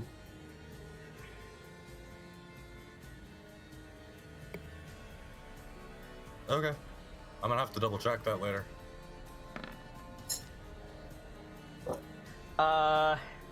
Shit. That doesn't hit, I'm afraid. I think it's probably he takes a swing and they're so small he's not used to small targets. Yeah, right. 20 and 21 to hit, respectively. Yep. Oh, these things, don't they have pack tactics? Yes, they do. They have advantage. So that's another 7 points of damage to you as they stab you and bite at you, Dawn. It's the dragon's turn. Oh, I thought I had a. Oh, Don't wait, forget it has to take wait. place. Yeah, he does get the Fine. he does get the Taurus back. Yes, Nightfall. You right. Okay. So what are the Taurus doing? Dawn was probably gonna shout for them to try to hold it again. Okay. Now that it's actually restrained. So it needs to make a save. Yes, What's the it's a strength save again. Okay, he's got disadvantage. He should be screwed because he's under a net and everything. Roll a 1. Okay, yeah. So he's just completely encased in rock and stone. He's got a cocoon around him now, with his head sticking out. That should do damage as well. Hang on, I gotta check this real quick. Yeah, what does it do normally? I'm gonna scale it up. On a failed save, the target takes 2d6 and is restrained for the spell's duration. Okay, so this for the collective Tor damage. 30 points of Tor damage. Not bad, guys. And now every action they get, they can squeeze it for another one of those. Nice. Okay, so he's got to make some strength saves. First strength save. Roll an 8. Not out of the earthen grasp. Second strength save. 25. Rolled out of the net. Third strength save. Natural 1. The dwarf still got him pinned down. Unfortunately, he got his breath weapon back. Oh, I have been telling everyone to stay clear of the mouth. You have. But the humans are right in front of him. Hi. Hey, Oh, Runya. God. Would I'll you make that good Constitution con saving save? throw. Yup. It's a good thing. It's a good thing I'm good at these. Yes, it is. Don't It is jinx yourself, buddy. Okay. So the humans take 59 points of cold damage. Runyak, you yourself are going to take 20. Okay, I'm still up. You like bear down in this owlbear fur, and it helps insulate you, but you know what a dragon's breath weapon does. Hi. You do not want to look behind you, friend. Oh no. It's a lot quieter at your back than it was a minute ago. Oh no. Oh, really? So, Kelio, the dragon appears to be encased in mud. The Goliaths are in gear. What do you want to do, and what do you want the Goliaths to do? Okay. You don't have the archers, because the archers are out hunting. But you have, Clan Bryn, you have, the mages of Clan Valdak, you've got the wolves, you've got plenty of melee. What do you want to do? Okay. Helio is not giving these orders, but it's still what they do. Okay. I want the mages to focus. Can I just say that on- I've gotten my breath weapon every turn? Yeah, it really sucks. Yeah, that's Yeah, it scary. sucks. Yeah, it does suck. What are the odds of that? No 1 one in else 6. I'm gonna die to fucking kobolds. 1 in 6. 1 in 6. I- The previous I two rules want- are already established, but TPK. TPK. The mages focused on attacking magic, single target attack, so they don't hit dwarves and everyone else. Single target. Okay, so that's going to be a whole lot of firebolts. Can you kindly make a Q with advantage? With my bow? Yeah, just I need a ranged thing. Okay, yeah. That's a goblin 20. That is a goblin 20. Oh, thank God. So that's gonna be some damage on the boy. Damn! Boom! Hey! Clan Valdak came to fight. All right. Hell yeah. All right. What else you got? Okay,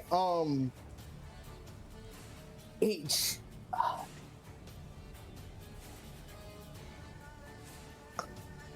Okay, so it's encased in stone. How much of it is exposed? Its head Just its head? and a bit of its tail. Yeah, like the torch got it good. Okay.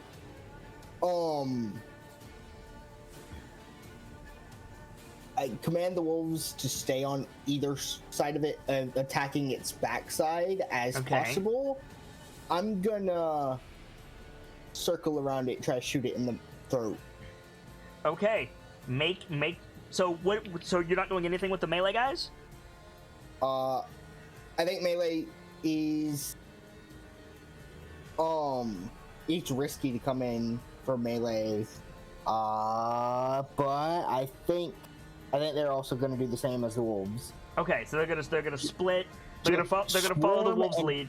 Swarm and crush. All right, make a melee attack. You have advantage. That was a hit. Oof. Okay. So the wolves and the Goliaths swarm in. Runyak, Firga, Lash, you're surrounded by wolves. Everybody surges forward. This thing is surrounded by enemies now. It's it's like a zombie apocalypse movie. And This thing I'm going to do. Hey, hang on. And like you just can't get through the dragon scales. And then you see Kelio, you recognize him immediately. You see this Goliath in like smoking armor with a vent in his chest and this massive maul like run up the dragon's back and like balance there. He's gonna try to hit him in the face. Let's see if this works. We stand. Balgrove, you beautiful bastard. Yes, yes, you motherfucker! I don't know who the fuck you are, but yes. There's a Tor? No, it's his a name Goliath. is Goliath. What's his name? Balgrove the Ironclad. He's the Primarch of Clan Bryn. Audio died. I thought I heard. Nice. He's the one who took out the worm. So he runs up this thing's back and like balances between its wing and just brings the maul down the back of its head. It doesn't die, so he smites it. Hell yes, Paladin. Oh my god. It's still not dead. Okay, I'm gonna do my pew. I thought you did your pew already. I did not do my pew, I did the melee attack. Do your pew. So this thing like rears up trying to throw Balgrove off, exposing its throat. You have advantage. I'm gonna mark it as my favorite foe. Okay. It's concentrate. No, I'm a hunter's mark it. Okay. Brightwin, take notes. And I'm going to pew with the longbow. That hits. Roll damage. Okay. Is that all your damage? That is. Oof. I didn't roll great, so yeah. Okay. It's still up. It's still up. But you all see it. Like Balgrove like cracks the thing in the back of the head, trying to kill it. It doesn't work. It throws him off, rears back and roars. And then you see a singular arrow like right into its throat. It's still up. Lash sees the arrow, gives the order, keep firing spells at it, stay here, and Lash is going to try and get at the injury in its neck. You're gonna run at it? Oh my god. Okay, narrate this for us. So you're keep the pressure on.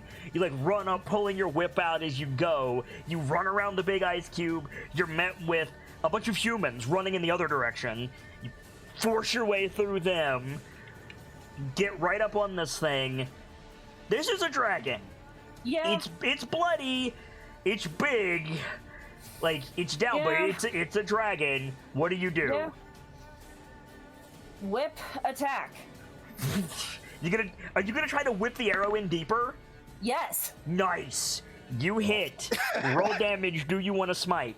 I can't. I don't have any spell slots. Okay. Roll damage.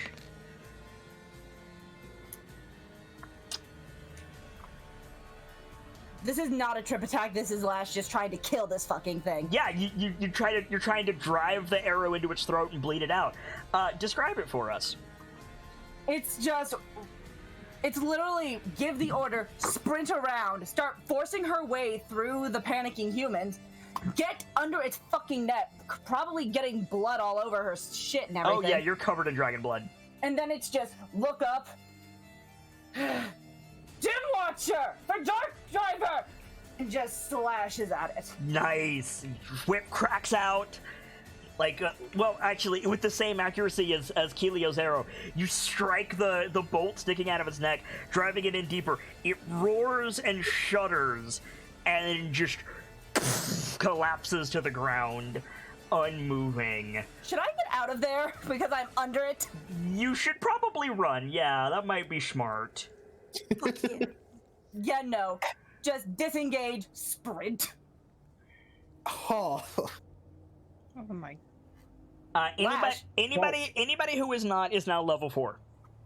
Oh, nice. Hey. Lash, Okay. drenched in fucking dragon blood. Do we also have inspiration? You also have inspiration. Heck yeah. We did Holy it, boys. fuck. We did it. Lash has no idea who fucking shot that arrow, but she wants to thank him.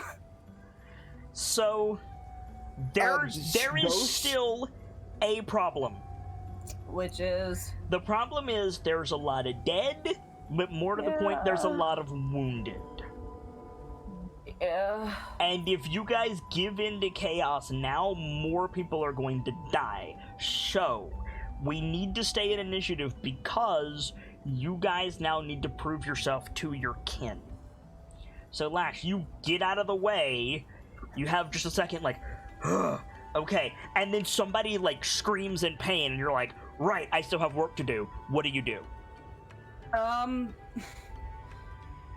there really healers among orcs? Because Yes, there's absolutely healers. They're both mundane and magical. Yes. Then she's shouting, get help for anyone wounded. Anyone! Get everyone help, and Elash is going to start going around and casting the cantrip Spare the Dying on anyone she can manage to help. Make a persuasion check. You absolutely get advantage for using Spare the Dying wherever you can. 100%. Yeah, make a persuasion check. You have advantage on this. Yeah, totally. So the orcs, like, snap to, ice claws come out, they're chipping away at the ice, both on themselves and the humans. They're like, helping people off the battlefield. They're, like, orcs are really good at making noise and being obvious, and the ones who cannot innately heal are doing precisely that. Healers, gather here! Cool. Firga. Right, so medics, organizing the medics. Yeah, medics tend to the wounded, everyone else gather up the dead, start on repairs, head counts, who's alive, who's not, who's missing.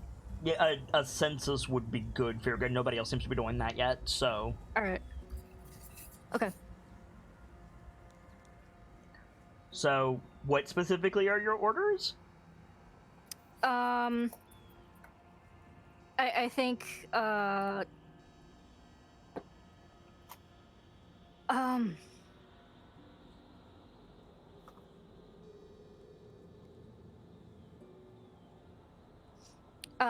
trying to decide if she would still be focusing on the dwarves or telling them to help all the groups.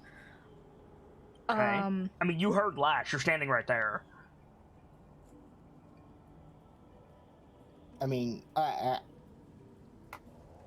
count the wounded and heal the... No, count the dead and heal the wounded. Yeah, let's go with that. That's good. Okay.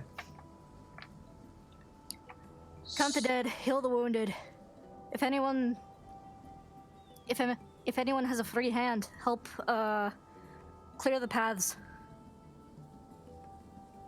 Okay. So, Lash, you hear a familiar Firga barking orders.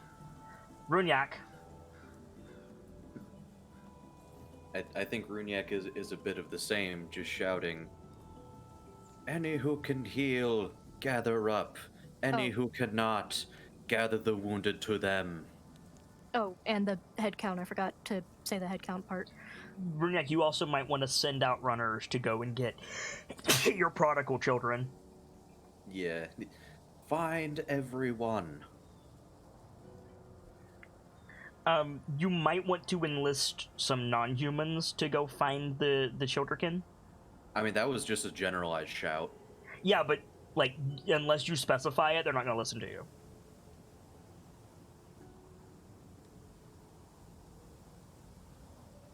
Oh, duh. I forgot an obvious thing.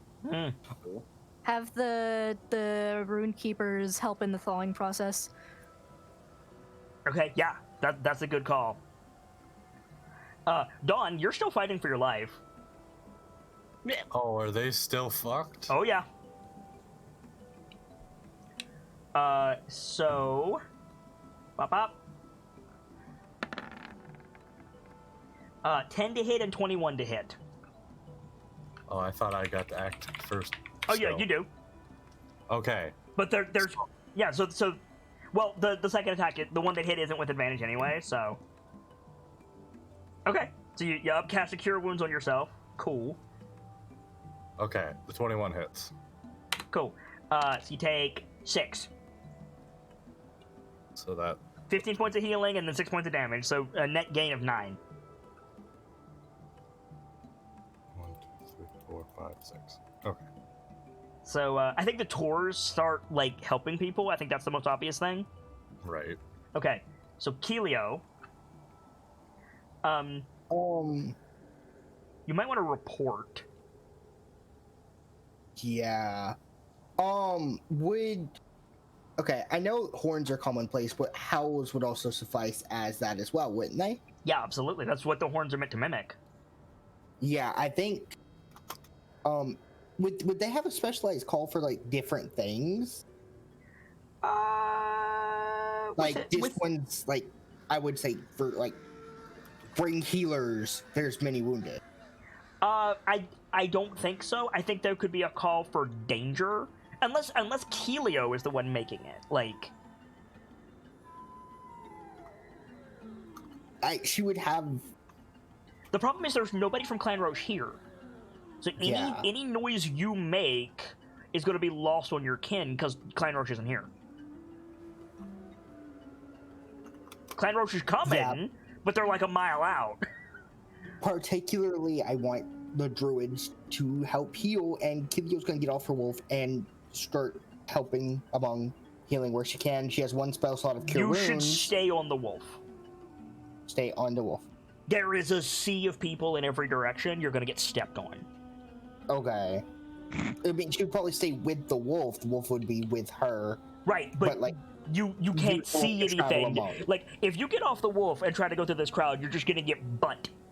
That's all you're gonna see is butt. Yeah. Isn't that all she sees anyway? So just stay on the wolf to do the thing is.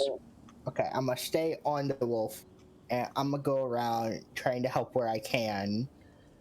I have one spell slot of Cure Wounds. I'm gonna save it for something that desperately needs magical healing, but I'll do medicine checks. Make elsewhere. a perception check.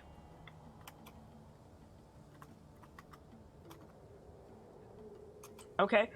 Yeah, with that roll, I think you see a human that has like already been wounded, like a young man. He's like already been wounded. He's got bandages on, and he's like trying to like get like a bloody leg out of like an ice pack. He's like chipping at it with an arrow, and he's like bleeding freely. Okay, I think she'd rush over to him. Okay.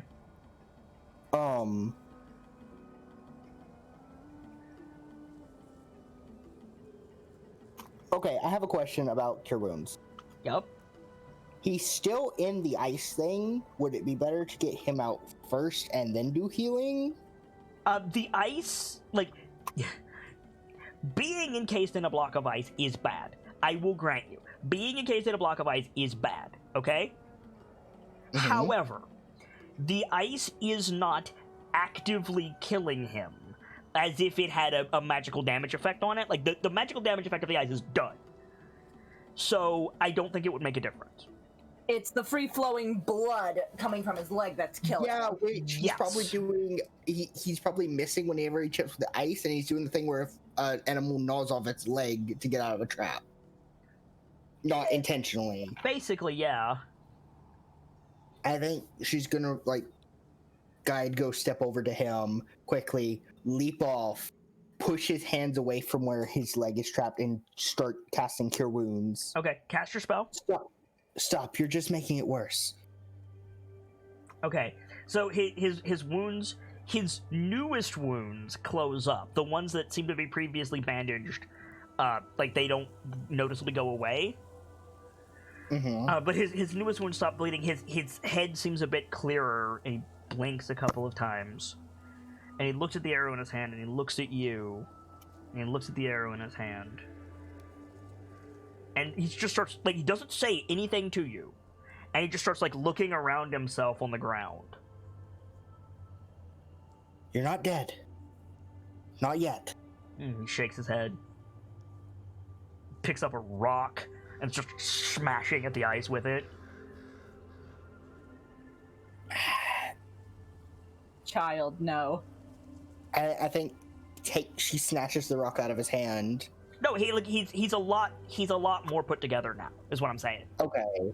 Like, before he was just, like, desperately, like, swinging at it with the arrow and missing. Now he's, like, clear-headed and you helped him. Now he's just got to get out of the ice. Okay. And I think I'm gonna go to, like, the next person. Okay. Fair enough. And I think very quickly, like, the wolves, like, thin out, and some random-ass Goliath, like, runs past you, and he says, "There's missing in the field, little sister!" seeing the I feel like she's probably ended up helping somebody else, so she quickly calls someone else over to take over. Right. Leaps on Ghost Step and goes. Yeah, so you run onto the field. You don't see immediately what that Goliath was referring to. You're not sure what you're looking for. Do you want to just go, or do you want to get more information first? I would like to get more information. We're out of initiative, except for Dawn, by the way. Yeah, I'm gonna ask, like, where? What am I looking for? I think, yeah, the Goliath that ran past you just says, like, ask the human! Which human? He's already gone. Fuck. So you can try to find the human on your next turn. Lash, what are you doing, specifically? Specifically you. You don't need to worry about your faction anymore. Lash is still doing, like, spare the dying, but she's also taking a head count of any losses she can recognize. Like, she's probably telling other captains, like, take count of your losses, take count of the Are you downed counting and- the orcs, or are you counting... Because I'm gonna tell you right now, there ain't a lot of spare the dying to be cast on orcs. So if you're doing that, you're probably with the dwarves or the humans. That's why I'm asking.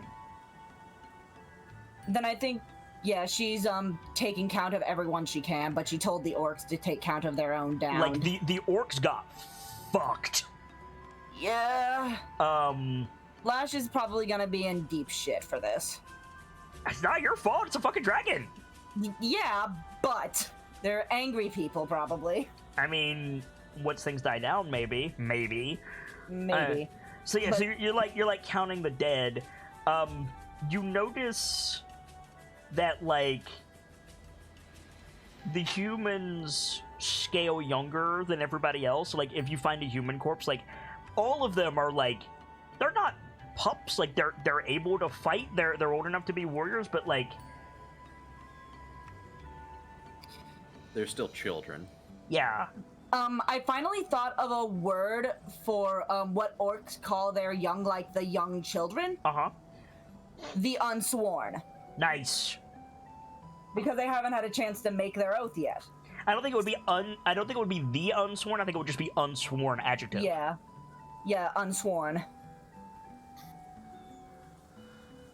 Yeah, so you know, there are several, like, I will say, because you're specifically going around doing Spare the Dying, like, you save a lot of people. Like, it's like somebody's, like, gasping for breath, Spare the Dying, turn, healer! Like, I think you are probably doing the most good out of any single person right now. You are the MVP. Firga. Yeah. Yep. What is Firga specifically doing?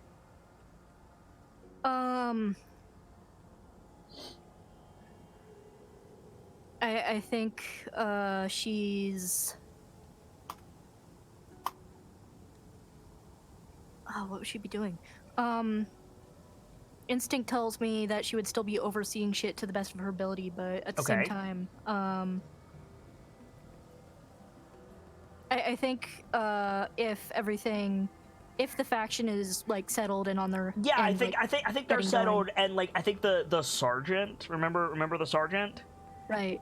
Orbraid, Sergeant Orbraids comes up to you, and like puts her hand on your shoulder. She says, "All right, what's the report?" Roll a d100 for me, please. Okay.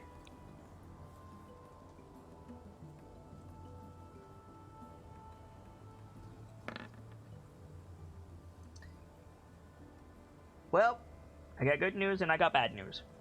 Okay. 78% of the dwarves weathered it. Okay.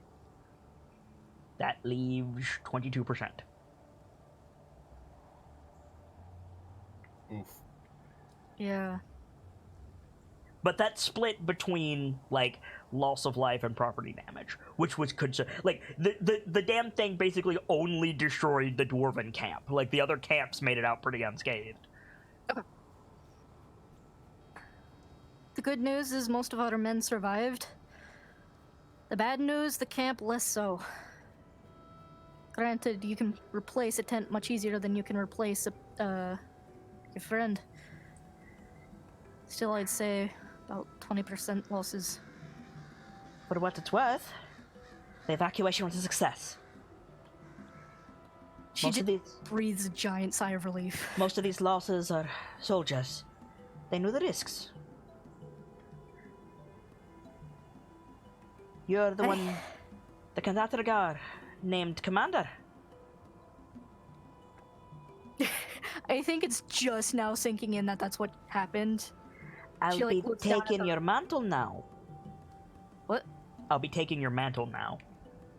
Alright, here you go. And she turns and... Right! Get a triage tent set up! Get the wounded over there! Find the healers from the other factions! Get them involved!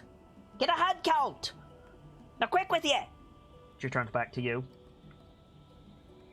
Who fired that shot, Commander? Rodriga and the she'll prattle off with whichever specific ballistics team it was. It was the Trebuchet team was Firga Dwemerwode, Yes. Thriga Everpeak, Right. and Oreg Everpeak. So it's just the three of them?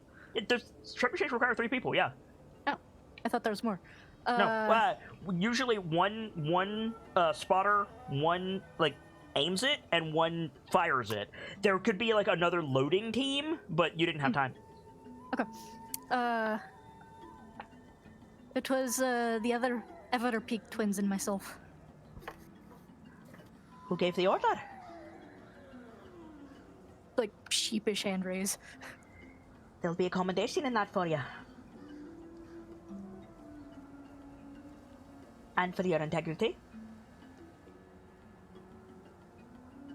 You wounded? No, I'm unscathed actually. Got healing magic? Unfortunately, I don't. Then get yourself out of the street, champion! Aye, alright. She'll, like, shuffle off to the Yeah, side. right? Renyak. If it wasn't obvious, she's in a little bit of a shock. Mm-hmm. Yeah, no, absolutely. You're doing it. Renyak? Hi. So, I believe what Runyak would be doing right now is going around to like anyone that wasn't completely frozen solid and trying to help chip them out. You find Orvar smashing at his leg with a rock. Oh shit! I helped the bean. You only You just realized this now. You helped the best boy. Oh shit! I helped bean. the bean. The bean. Is a good bean. So he's got like. This boy had an angel help him, and now he had a short person on a wolf help him. Yes, Probably two He's different types of angels. Yeah. He's having him a day. he's having Yeah, him a and day. It's true. And now his not actual dad is here to help him. Yep. So what are you doing, Yak? I think he's. Orvar, are you alright? He stops, kind of just like holds the rock limply. He shakes his head. Right. I'm gonna help you. And I think he's gonna take the blunt, like the handle end of his battle axe and start chipping away. Yeah. Oh, fuck. Yes. I just realized I could have got him out. I have hammers and pythons. Good job, idiot.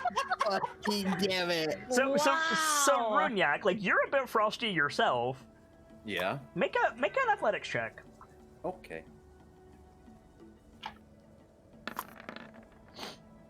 Okay. Yeah. So you pull out your axe, like crush the ice. He pulls his foot out and like does that like, is my leg broken? Test a couple times, Mhm. and then stands straight and like looks at you like you see him like drop a rock. Right. So, if you can, I need you to help the others getting the wounded to heal us. He pulls out a If holy you- symbol. Good. Then you'll be helping with the healing. Nods. Do you know Ranger of can any cure other- wounds. Yep. Do you know of any others that survived?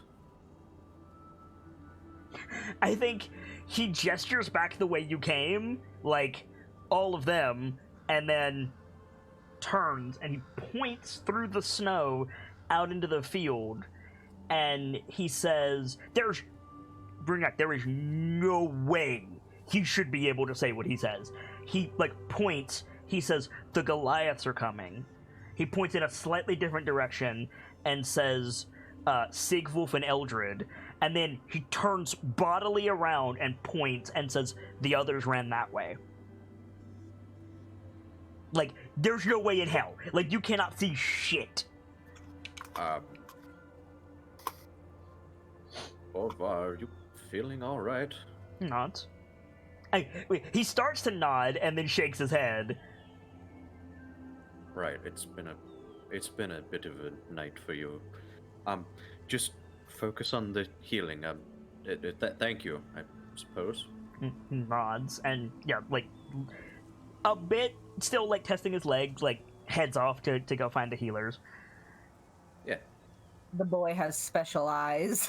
What do you do with that information, Runyak? With that information, Runyak's first thought is now, once everything is a little more tame and he's feeling better, we're gonna have a little talk. you owe like 5 people little talks at this point. Yeah. Well, top of the list is Orvar. Second on that list is Eldred. Okay, so we'll circle back. Breaking Dawn. Go ahead. You're still being accosted by kobolds. Mm-hmm. What Fucking crotch goblins. do you want to do? I'm done with these fucking kids. You gonna do a bonk? It's a guiding bolt. It's a guiding bonk. Okay, you hit. Guided, bonk. Thunk. You hit. Roll down. Yep. Okay, so he is ashes. Good. The last one is gonna make an attack. With no advantage. He got an 11, so he goes to stab you, and Shaking Ice comes around the corner and just fucking throws him. Just throws him up in the air, and then just spears him to the ground. Fuck them kids. And Ice, like, looks at you. And he looks... It's that look that says, I told you so. Yeah, a bit.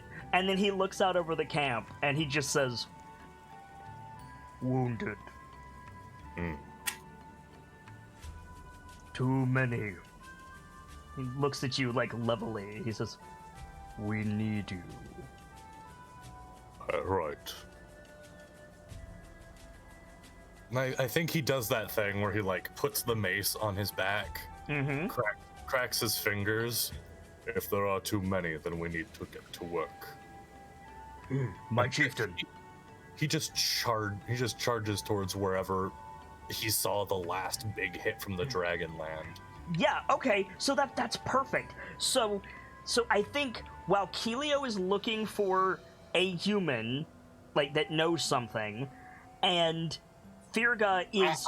I think she comes looping back around every person that she's gone to.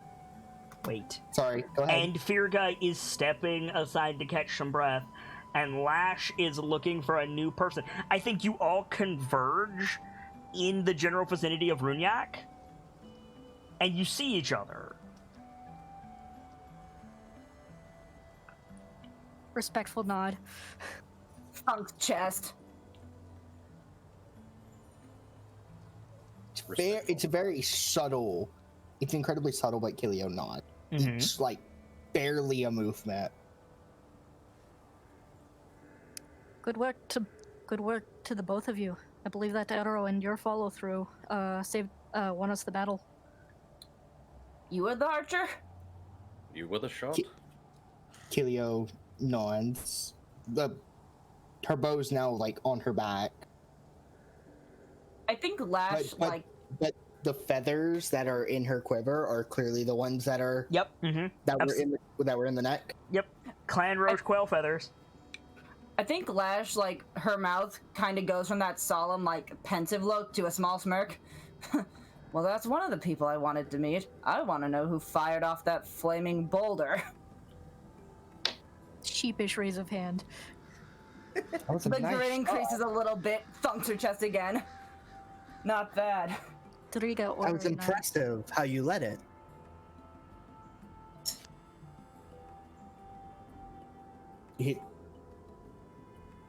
Sorry, what? It was impressive how you led the shot. Aye. I was only doing my duty. You did it well. Duty or not, we were gonna die if you didn't. It's a miracle we all survived. Well, Nods. those of us who did. Nods. I'm sorry about your tribe, Lash. Or house, Lash. I would Tribe. I'm sorry about your brother in Lash. It happens. It does. I'm sorry about yours as well. And to the Umaron.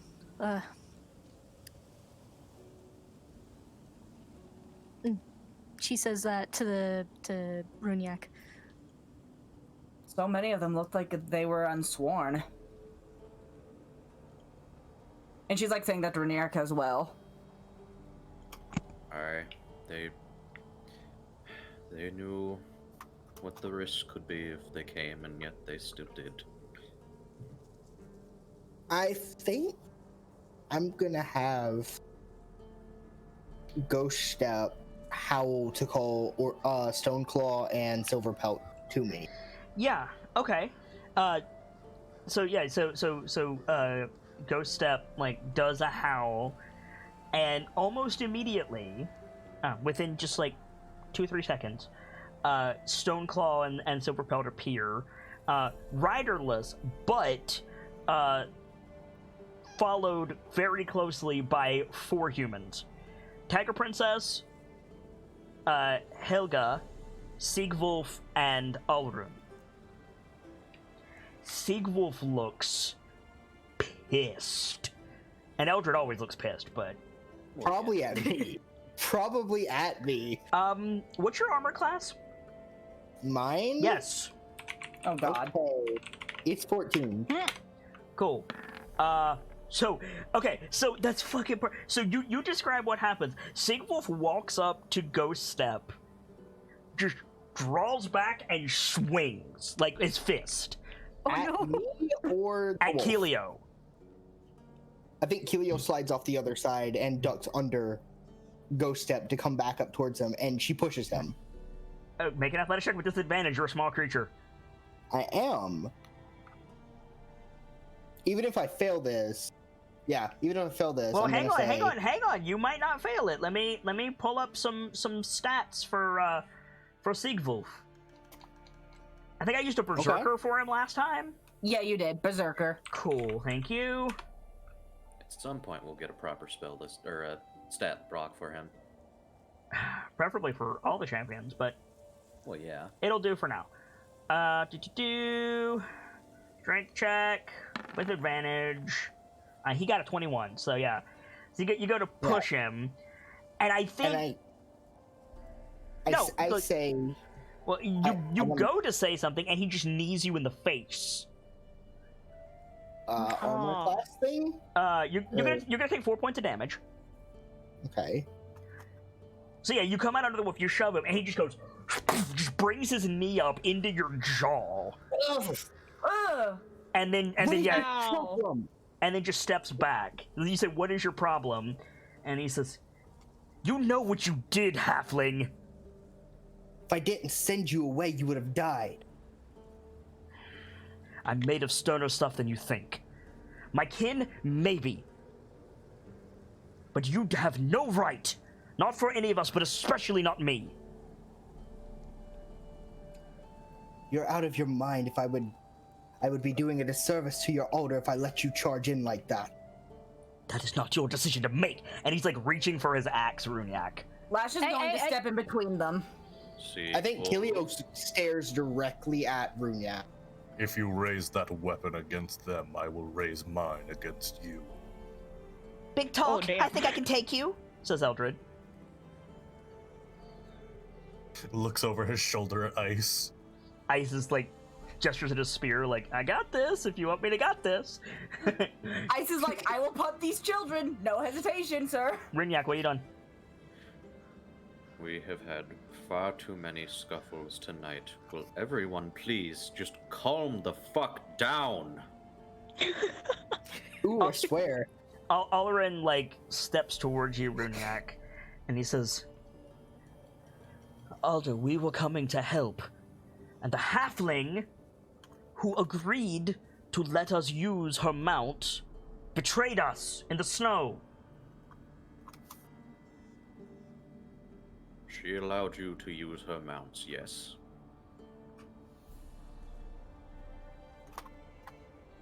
We They might are as well her have stayed with mounts. the others. That almost would have been better for me. I think Keelio glares at them and said, even if you had to come, we were too late. The wolves were not fast enough. The damage was done before I got here. Sigwolf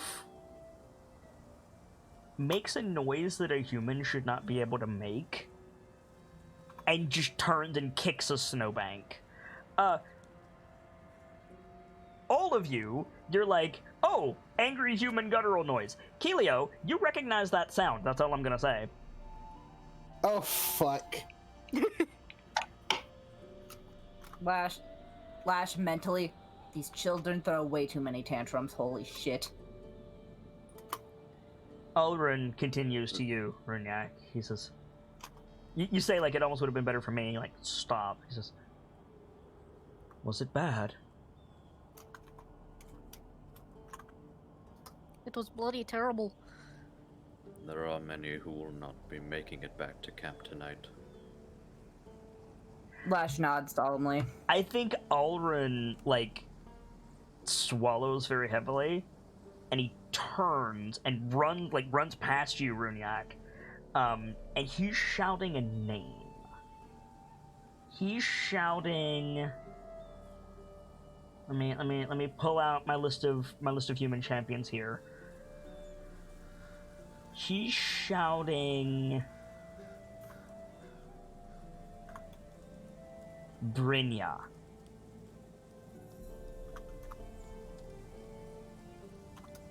Who's Brynja? Oh no. Don't you do this to me. Oh no. Oh no. I don't even need to ask if Brynja came because of course she did. Yeah, Brynja's on the list. Question? Yeah. Lash has not bothered to fucking get rid of the blood. Does that shit freeze? Actually, no, because white dragons are immune to cold damage. You are the warmest person in this room right now. Fair enough. Just covered in blood. So, Eldred is oddly composed, given the sorry, what? circumstances. Yeah, right? She walks up to you. She's still got her spear on her back. She walks up to you, Runyak, and she says, "The hunters are back that way. I don't know what kind of paste they made. Slower than us, that's for sure. With this wind, might be, I don't know, a bell before they get here."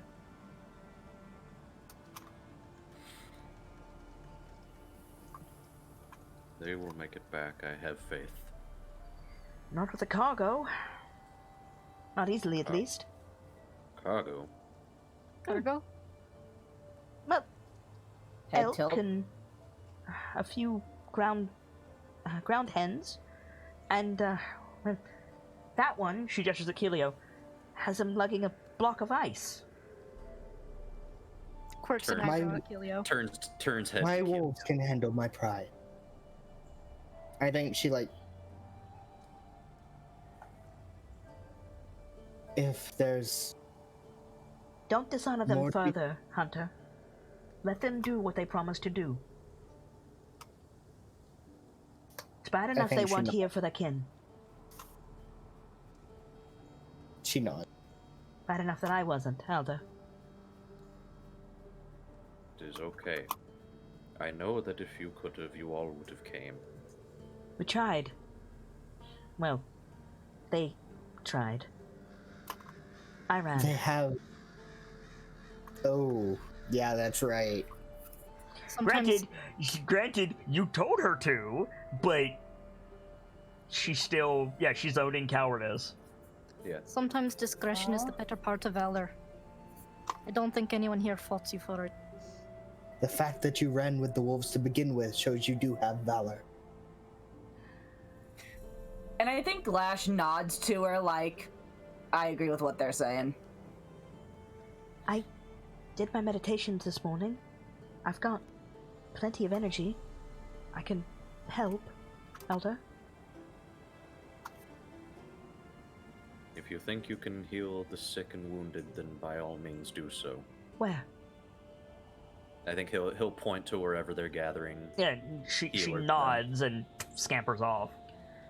Leaving, Helga dipped out, way earlier than that. So leaving, Sigwolf as the only other human here currently. Did the little pale one make it out, by the way?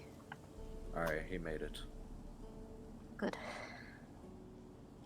This is a wonderful meeting of the minds, but they are injured, and I am a healer of my people. Where am I needed? Gestures in Hey, vaguely the same Breaking direction. Dawn. Yeah? Can you make a scent-based perception check? Is that an ability that you have? Oh. My wolves I know it's an will, but ability. they're I know not it's an sen- ability Kelio has. You need to make one. I mean, I don't see why not. Breaking Dawn, can you make that check as well, please? Actually, fuck. Lash too, Wait, why me? because you're an orc. Fair? I didn't know that was a thing I could do. Yeah, we because should- your eyes are not as good as a human's, but your nose is better. So, Should we- Oh perception? god. Yeah, perception. Should a Tor have that? Because I don't have it written. You don't get advantage, but I think you can just make the check. Okay. And then Firg and I just chilling Is here. it something the wolves would be able to pick up on, or is it like yes, but they wouldn't be able to Thank you. communicate it. So so Dawn and Kelio, Sigwolf smells funny. describe funny? He's wearing a helm and he's facing away from everybody. He smells like Can Well- I make an insight check? He's soaked with sweat. His adrenaline is definitely up. He smells like a horse that's been ridden really hard. Like a beast of burden, almost. Yeah. I didn't mean to click that.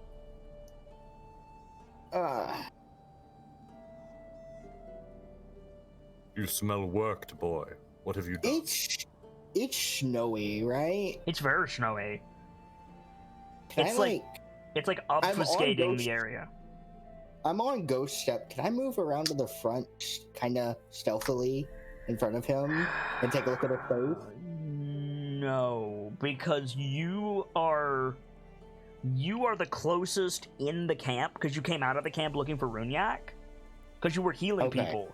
So it's like you and then Firga and Lash are basically parallel, and then Dawn is off to Firga's right, and then Runyak is beside him, and then Sigwolf is out, like, detached from the rest of you, like, in the plains almost. So, like, yes, you can walk around in front of him. Can you sneak? No. Okay, well, I'm just gonna walk around in front of him. He's wearing a Like, helmet. not. Ah. Are you alright, lad? Fine. Just... It's a bloody dragon. What's with the questions? You smell like a worked animal. Jesus, Dawn. Oh my god! Do your Shut people up. know what irony is? I have a question about the sound he made earlier. Yep. If you're gonna ask, does it sound like X, I'm not gonna tell you. I said Keelio recognizes it. Okay, what Okay. does she recognize it from? Because if I answer that, then everybody else is gonna know. Yep. Okay. Do you have a just- different question? No, I didn't. I was going to ask, could I make a check that's related to that question, and that would result in that answer, so no. Okay. So, yeah. Hate to walk.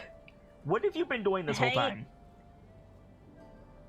Probably still in the stands because Dragon Fear. That's where the Dragon Fear hasn't been around for a good few minutes now, and also that's where the siege weapons were. Okay, so if you're gonna be up there in the stands still, then I think the siege team, which is Driga and Orig, oh god, okay, Oh. it's Oh like dear. heading down from the stands, and I think like these two dwarves that look exactly alike, like one of them looks over and like taps the other one on the arm and points, and they start walking towards you. Oh god. What do you do?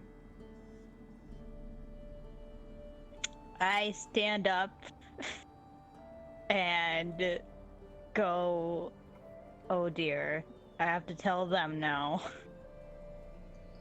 And they look at each other and they look at you, and the one on the left goes, great one. Is everything? And the one on the right goes, "You all right? You hurt yourself? You get a good view of the fight? That was a dragon. Did you make any bets?"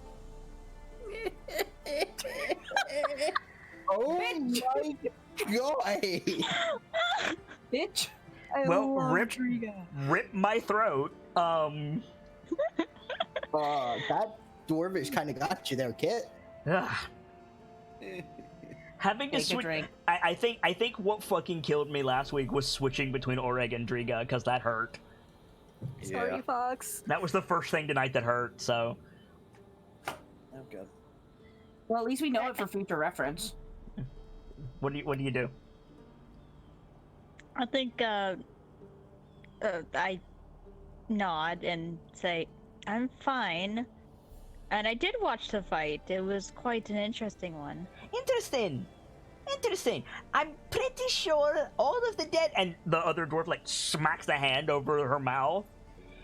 What my sister means to say, Great One, is if you want any magic, any way to heal or bolster, I'm sure they could use your help.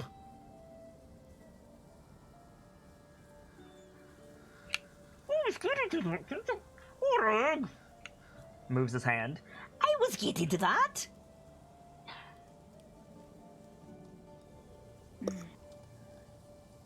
I do know cure wounds, but And what you standing around here for? Driga! What? Just because it's an angel from the sky doesn't mean it's not useful. would Fucking you rip. two like to lead the way? At once, father. Driga's already marching. And Orig falls into step behind you. Dwarfs. So, about the point that Dawn says, where do I go help people? And Siegwolf says, do your people have irony or whatever? Firga, you hear above everything else, including the, groans and screams of the wounded, you hear, what can only be Driga, shouting your name. Paramora, dear. Your name's Firga.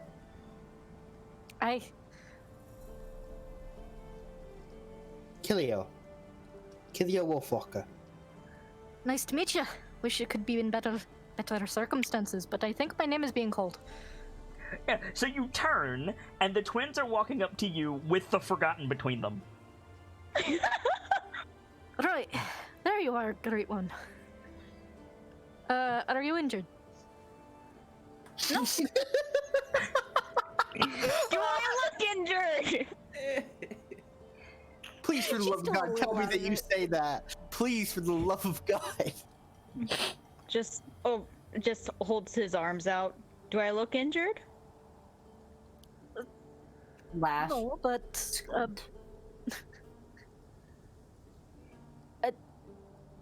Where do you need us, Firga?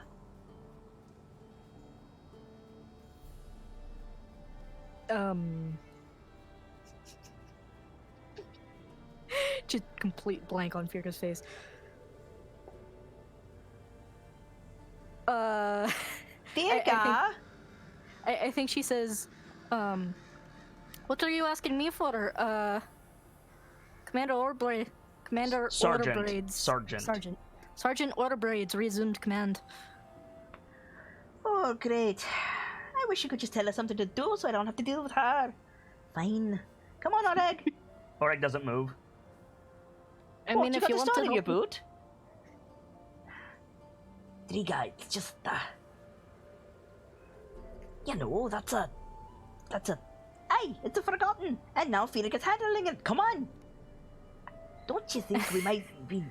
No, we're not needed. Because we're not special, Oleg. Firga is. Let's go. but Jesus. I guess I'm Firga's problem now. I mean, they haven't left yet if you want to say something, Dwak and or Firga and or anyone else in this scene. look, Did Firga say that they were with her while Lash was in earshot? Yeah, they were the ones that came with you to the human camp. No, the fucking ballista shit. Yeah, these are the two on the team. I think Lash gets this look on her face and looks to Orig and at least what she used to she looks to Orig and just, you were part of the ones who shot that thing down. Aye. Well, And she's Firga's the one who sighted it in. I just pulled the lever. Still, I took it down. Aye. I bet I couldn't have done it without the both of you. I don't know about You think that. I could handle it on my own? I think you could handle the weight of the mountain on your back, Firga, frankly. It's my toast-pot brother who doesn't have faith in you. Driga, I'm standing right here. If you are I think capable. Kilio stands. I think Kilio straightens up a bit, and she goes, "Don't discount yourself. Your worth is not merely your." Hang on. We've known what our worth is for generations, Halfling. It's Firga's the one who's special, moving up and all. It's not common. Driga, there's no guarantee. She's moving up, Oreg. We're going to have her at morning calisthenics. You know we will. Talk like that's not going to help anyone. Driga. What was Don going to say, Gamzee? Yeah, what was Don going to say? Sorry, I got interrupted. There's a lot of people in this scene. It's fine. No, Sure. Sorry. Go ahead, Salcom. Not Salcom, Gamzee. Good job. I equated Wrong Salcom to show. Gamzee. Oh I'm my sorry. god. It's carrying over. It is. What do you got, Gams? If you are capable of assistance, then you are all the special that you need to be. That's what I was trying to say earlier. Thank you, Thank you, Gamzee. Thank you, sausage. Apparently, Your people cannot give you worth. It is your job to gain worth through your actions. If only, my friend. If only. It's a little more. It's a little more complicated than that. If you two are to stay here, I simply request you do not drill into him further as you did our previous encounter. What?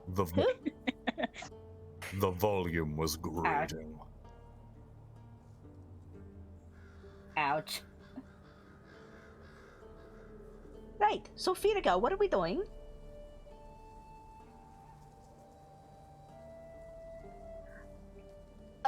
What Driga's trying to say is, I don't want to deal with our braids, is what I'm saying. I can talk for myself, Oreg. Are you good with ice picks?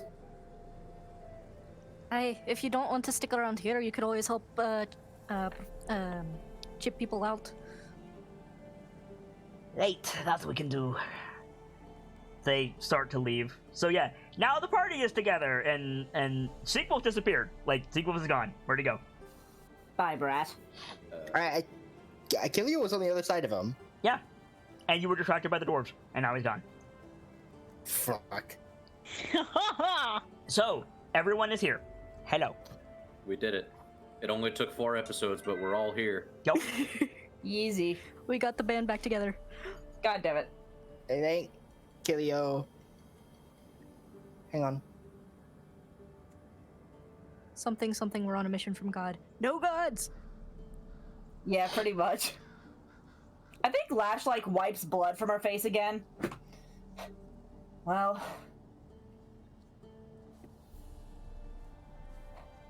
Sibs is halting, Lash is not. I don't know what to say here. Right. Okay. So you guys like have a moment of like, there's stuff we need to do, but we're not sure what the priority is, and then you hear somebody shout like, "Clear the way!" And you guys look, and they're like dragging the dragon corpse away. Nice. I think Lash, like, spits at it, like, just fuck this thing. Oh yeah, no, absolutely. So yeah, so what do you guys want to do and or talk about? Like, you're all together. You could separate again. I'm not going to force you guys to be together, but like, I need to know where to go from here. Right. I don't know about you guys, but I'd really like to get out of this cold. I will assume. I would agree, but I have work to do. They are injured, and I am a healer of great strength. Before I begin this, I must ask. Forgotten. You know of the catastrophe that is coming from the giants, yes. I know that and more. Cool. So you are okay. Do you say I know that and more? Yes. Cool. You are surrounded by people of every race. Oh. So, Breaking Dawn goes, Oh no. "Do you know about the giants?" And everyone, including the wounded, pause what they're doing and just turn their heads like, what? Lash gives Dawn this fucking look of, you motherfucker. Can we please stop this? Right, can we please just stop discussing this out where everyone can hear us? It will be inevitable for the world to learn. For now, I simply need to know if you will come to the Tor's next meeting and explain to the other chieftains. So Keelio, this big, bold motherfucker is a chief. Also, Dwok, he's a chief. Dwok, you look around and you realize, oh, wait, there's a greater than average number of chieftains in my immediate vicinity. Oh god. Okay, wait a second. They all must know. Wait. Dwok turns into a billboard. You said that and my mind went to the fucking 1990s Transformer noise. Yes! And then it turns into Metaton. Anyway. Oh god. Metatron. Yes. I'm sorry. Did you say what I think you said? Looking He at did. looking at the tour. Depends on what you think I said, small one. Things larger than you? Larger than life itself? What? She's saying giants in a way not to say the word giant. Massive entities bigger than us. I think he just looks down at Keelio and nods. Greater than that dragon. And you hear a tiny halfling yell, "Fuck!" Also, Lash's internet died, so she'll be back. Hopefully. Bertram require- fucked that MP3. I am attempting to gain the aid of the Tors at large, but I am not High Chief, nor do I have his favor. Right? need- Well, how do you get his favor? I do not have that grace. Second of all, our tours alone going to be enough to stop it. It's colder than it's supposed to be up north. That There is word, ancient word, that the Tors have been the guardians of the North against the Frost Giants. But with the mounting cold, I think not.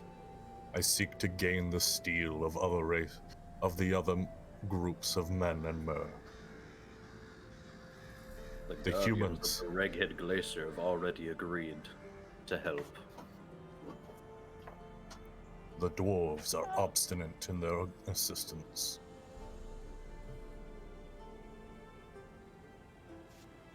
anyone who could help should. The north is our home. Oh Then I god. Then may I count that you shall attempt convincing the Goliaths aid and their So- steel. This is an awesome scene, and I just want to jump in really quick. Firga. Yep. You're the only one who could possibly know this, so use this information how you see fit. This is a big ask. You understand why the Kandatragar was obstinate. Like, and also, like, Runek is like, the humans will help you. He's surrounded by babies. Like, Yeah. this is a big ask. And half of a But good faction is fucking dead. Champions of the Ring of Valor would have all eyes on them. Do with that information what you will. I can help convince how I can, but I'm TBH, I don't know how the fuck to use that information. as far as I am aware, I don't have power in all of the Goliath clan. You don't even have power in Clan Roche. You're not Primarch. Yeah, I know. I can't even command my own clan. I'm not the Primarch. I gave you my word, and I stand by my word. But with the losses that my people took, I cannot guarantee anymore that we'll be able to expose that. I will continue to try and bring my own assistance, but I can no longer guarantee the... Anyone Allied who is not a all the dwarf, orcs. roll a d100, please. Like, all of you that's not a dwarf, roll a d100, please.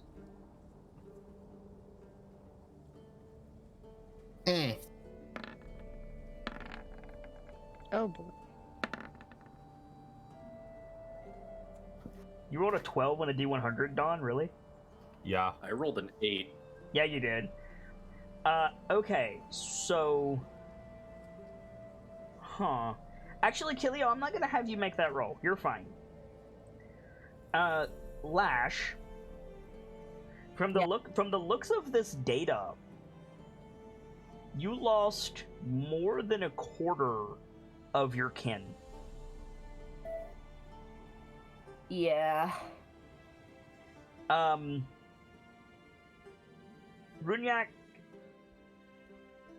I'm going to interpret yours as 8 people who have had screen time. Oh, Or would have had screen time. Like 8 major characters went Fuck. down. That does not include the ones that we've that does not include the ones that we saw in the previous scene. So other ones. Yeah. So whoever Sigwolf was calling for, Alrun was calling for. Sigwolf didn't call for anybody. or Well- sorry, Alrun. Guess we'll never get to experience Brynja. Yeah, Brynja's gone. Anyway, and then Dawn, I'm not sure how to interpret yours. Because the tours didn't really get hit that hard. Maybe just 12 losses, which is a lot, because there's only like 50 tours here. Right. But not as bad as the other. Like, proportionally as bad, but not as bad. Like, if those were Hallowstone losses, Dawn is going to be personally hit a little bit. I would say some of them were, for sure. Because, like, he got stopped by Kobolds. That's it. kobolds. That's at least one from each clan if there's 7 clans. I don't think it would. Almost. I don't think it would be that clean, honestly. Probably the majority of them were Ironhorn.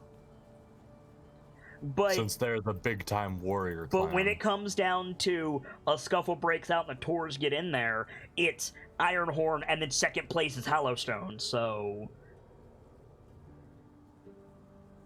maybe 7, then maybe 6 Ironclad, Ironhorn. 6 Ironhorn, 3 Hallowstone, and then 3 from a couple different tribes. Yeah, I think that's reasonable. I will say, roll a d10 and call high or low, Gamzee. Assuming high is above 5, Mhm. low is... Mhm. Okay. High. Oof. It was Breaking Dawn, Shaking Ice, and who's your other buddy? Oh, no. Oh, that's Dwarvish for Dinguses. Hang on. There we go. Rolling Thunder. Rolling Thunder. Okay. You might want to check on Rolling Thunder the next time you get a free scene. Oh dear. So anyway, yeah, Firga, you wanna like push the party towards the goal, please?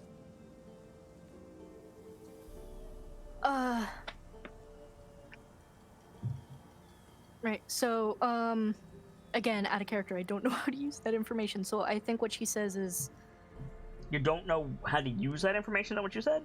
yeah, I don't know what she would do with it. Do you understand it?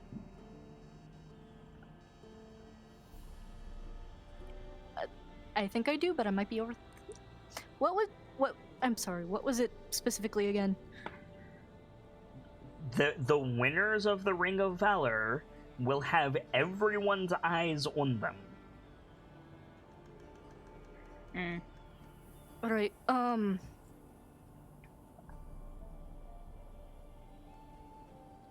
I realized that convincing the Condatrigar is a large ask. However, I think I should point out that if you manage to make it big in the Ring of Valor, you'll have all eyes on you. So a platform to speak. Aye, and possibly a little leverage, at least as far as clout goes. Is that but- okay? That's cloud is now a Dwarvish word. Clout is I was about to absolutely a say- dwarvish word. Yep. I was about to say, I love that clout is a dwarvish word. That is fucking amazing. It's got all the syntax. It does. The Yes. only Next. hiccup is that it has an L. Next, we're gonna find out that lit is an elfish word. No, It's no, it is a It- goblin word, sir. yes, it's a goblin word. Yes. Next time we do Goblinville, someone has to use that word. I don't Anyway, care where.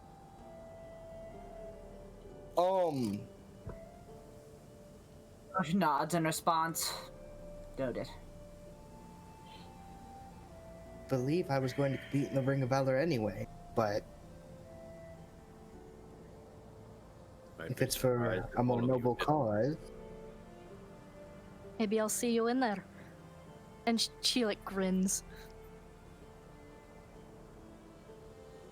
the hunt was rather successful. But between you're echoing, Kelio. oh, sorry, the hunt was You're successful. still echoing, but Kelio. I'm not hearing I- it. I don't I don't hear know. an echo. The music is playing through his speakers and doubling on the stream. I am sorry Oh. that the rest of you can't hear it, but the stream can. I heard Okay. it. Okay. I'll turn it down. That better? Seems to be. Okay. I lost what I was saying. Hey. Something something Ring of Valor, something something Great Hunt, something something Interruptions. The hunt went better than expected, but between a knee to the face looks at Runyat and healing the wounded and fighting a dragon, quite exhausted. When does this Ring of Valor start? The plan was tomorrow. It might get pushed back because of all the horseshit. As far No as I know dragon. tomorrow, but I wouldn't be surprised if there's a wake tomorrow instead. There might be memoriam for those who have fallen in battle. Hey, Nods. Even if not a proper one, each would pay tribute.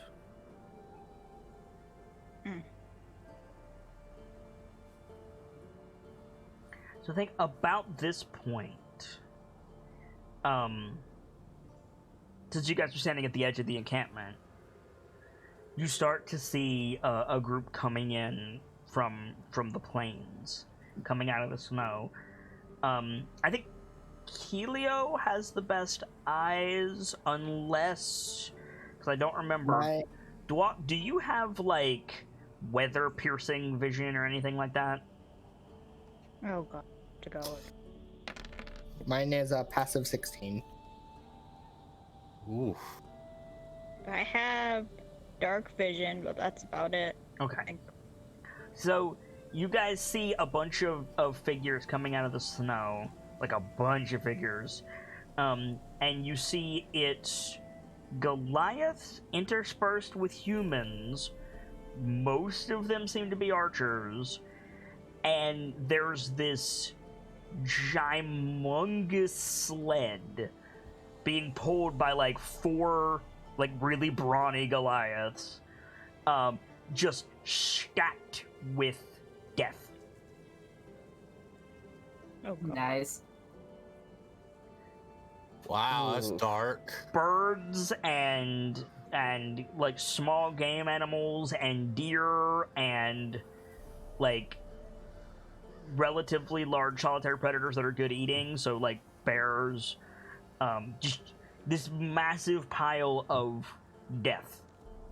I think Lash like opens her mouth, looks to Kaleo. That you Kilio's disgusted. Kilio is disgusted. No. This isn't for sport, it's for food. It's for food, yeah. Yeah, no, she's not disgusted. If it was by sport, she would be abhorred. There's a lot of people here. There's fewer people here now, but there's still a lot of people here. yeah, there's a lot of mouths to feed. But yeah, yeah, so no. that's. If it was for sport, it would have been bad. Correct.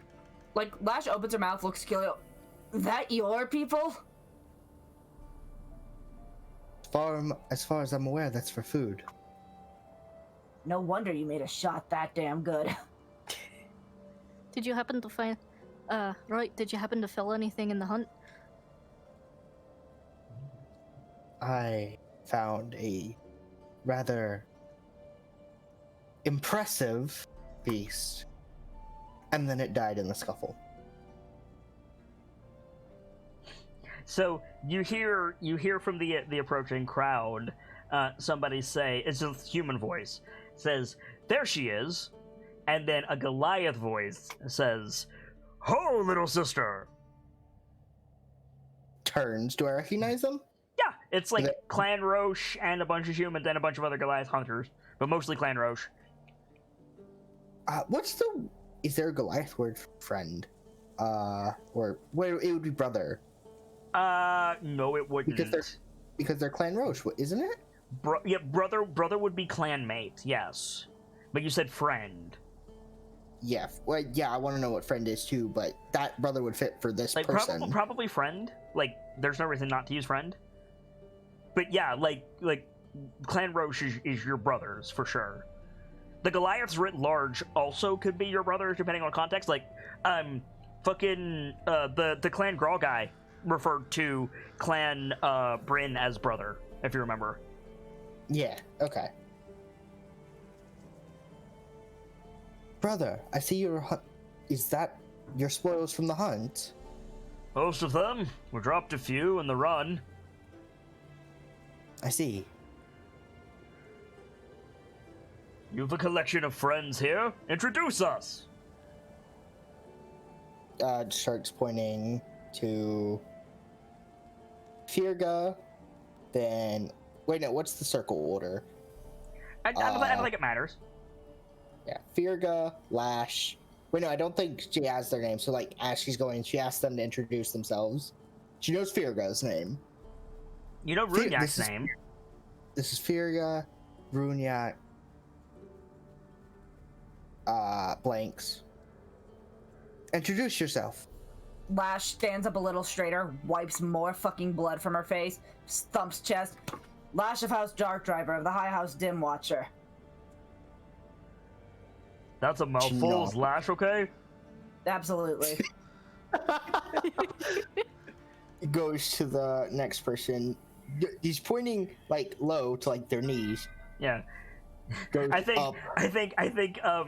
so you go to point to somebody else, and the Goliath that's speaking like turns. He goes, "Ben, you could learn something or two. Her name's just Lash. Easy."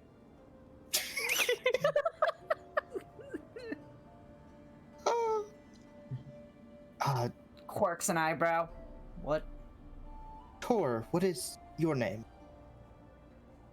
I am Breaking Dawn. This is Shaking Ice. Shaking Ice pops out from behind him. Both a lot larger than Kilio. Yes. Breaking Dawn is Killian's bigger height- than your biggest wolf. Yeah, like Kilio's height, she can fit inside of his shin. Yeah, so I think your buddy Tor Rumblebelly, Tor Empty Bowl, like Tor Redfang, depending on like which title you want to use, fucking like steps out of the crowd, chuckling at Kilio, and then he looks up at Breaking Dawn, exaggeratedly like leans his shoulders back like he's on the limbo. What are they feeding you? Now, I think Kilio actually dies laughing. Let it be known, Mhm. the Tors do have a sense of humor. Oh yeah, no, absolutely. I think Dawn looks down at him and bares his teeth and says, "Would you like to join me for dinner and find out?" Yes, Lash I is would. snickering quietly. Preferably with seconds, and I'll eat whatever you don't have. I think that he Or just like stomach. slowly closes his lips and looks at Shaking Ice. Like, am I supposed to treat this like an actual Torkin. invite now? Tor can eat the weight. Shaking Ice gives you that look of, you stepped in it, Chieftain, this is your ball. I think Kilio steps in. Tor can eat the entire pack stores of food and more. no one can out-eat me, no one can out-drink me, and no one can out... That's enough, Tor! So you can handle about a single of our rations. Good to know. There's So I apparently suppose- not enough for them to begin with, Kilio yells back. Challenge propose- accepted to both of you, little sister. Also, I think we have something of yours. I think Virgo was trying to say something. Oh, sorry. I Thank was. you. Thank you. I propose we pit you in an eating competition against the regiment. I also Do I have to think Not pay the for the whole lot. food? I also have. I think Lash goes. I wonder if Mog would like to accept that challenge, and then she realizes, oh God, have I seen Maug? No, you haven't. Maug. So, Tor is looking dead at Firga now. Do I have to pay for the food? Out of character, would he? For an eating competition? No. For a competition? Probably not. Sign me up for every competition in this camp. Nice. Tor is Oh the my embodiment God. of food is the best thing. Yes, yes, she is. I think Lash is chuckling and is about to say something, and then she gets this look of, oh, for discipline's sake, oh no. So, while Lash is having a crisis, when we will circle back to that, Kelio, Okay. from the crowd comes two Goliaths, and they're both like they're carrying a couch. They're both supporting half of this ice egg with the purple wormling in it. To the rest of you, two Goliaths walk forward carrying a fucking purple worm. I kind you. of just realized What in Yo, the nine hells is that doing here? That is. I never introduced myself. no, you didn't. No, you didn't. You I you think don't Kilio talk, right and we're just gonna keep the scene moving because you don't talk. Anyway, Kilio didn't gesture at them because they're a construct. also true. I am a construct. I mean, but that's Kilio. So yeah, so purple worm. Kelio's robotist confirmed. God damn it.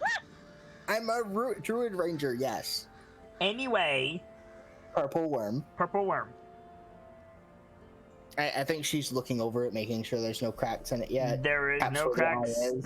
It looks completely fine. Also, we haven't heard from Runyak in a bit. You still with us, Cookie? Hi, hello. Cool. I think she taps where the eye is with her finger. See if The it still eye- responds. Yeah, the eye tracks to you. Oh, Still alive. what in the nine hells is that? This is a- It's my capture. This is a dumb question. Breaking Dawn know what a purple worm is? Fuck The yes, same you goes for do. Lash. They are glacier eater. This is a baby one. Does Lash know what one is? Yes, they live in the Underdark. How do I Would- put this? They make the best tunnels. Would Duwak know How what it did- is? Absolutely. I don't How need did to you- ask because yes. How did you My- capture it? My original prey was a frost spider. Does Lash know what that is? A frost spider? Yeah, absolutely. Their thread is incredibly valuable. I believe Lash that it was. pardon, fuck. grown. You did what? It was fully It- grown, and it Right, died in backing the fight. up, did it have a lair? It did, and I was planning to bring a few Goliaths to go back. I think she lowers her voice a bit when saying that, so it doesn't travel. Yeah, nope, sorry, nope. Everybody heard that. They don't know I- where it is. True. They know what's out there though. I was planning to bring a few Goliaths tonight to go to it. So, why don't you take your prize over to the dwarves? They're probably gonna have some kind of ceremony, you know how the Little Fathers are. And me, and Ragolf, and Inatha will go and get paid. And then, you can give me your dinner. You'll have to pay for my dinner with a cut of the profits from the lair. I get your dessert too. Fair enough. Shit. I take that to mean you won't be joining us. Dawn smiled.gif. Nah, collecting this thread will take, like, I don't know, What do you think, Helio? 3 drums? 4? Probably not even that long. How late do you eat? Motherfucker. Looks at Ice. Ice is looking at you like, you fool! You had it out! You idiot, you absolute fool. He's not, Don. I don't think Don's used to people taking his these comments seriously, because it's usually been directed at other tours, and they usually get the joke. Yeah. But you've never dealt with Tor the Hungry. Yeah, right? Right. Whenever you arrive, I'll make sure you're fed. Right, where's this cave? I have dinner to get to. Where's the cave? Helio, where's the cave? Little sister, where's the cave? It's like bouncing on his feet. I will give you Nerd. directions. Goddamn nerd. Oh my god, he's like Gluttony from fucking... Yes! Yes, he is! You know why? Because he's a blood hunter. Anyway. Oh. That makes a lot of sense. He has to keep his sodium up. What did That boy need a lot of hemoglobin. What did you say, Helio? I will tell you when we're out of earshot. I would like to do a thing. Go ahead. I would like to walk up to Kelio. No. Rock Doesn't and mean Dom no. communicate. Okay, go on. And I would like to do a speak to the small happening. Okay. What do you say? Do the speak. I point to the worm. Did you do this all by yourself? Dragged it back.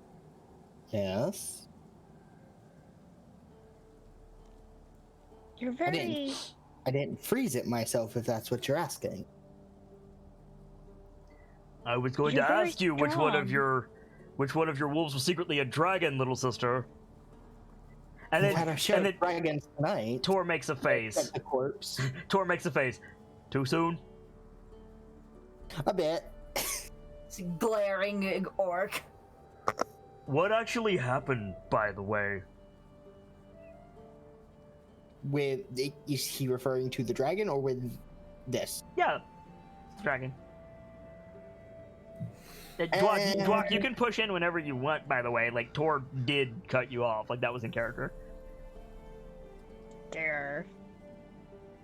You can stare all you want. That's not going to stop anything. I think. Are Sorry, you go- the champion of the Goliaths?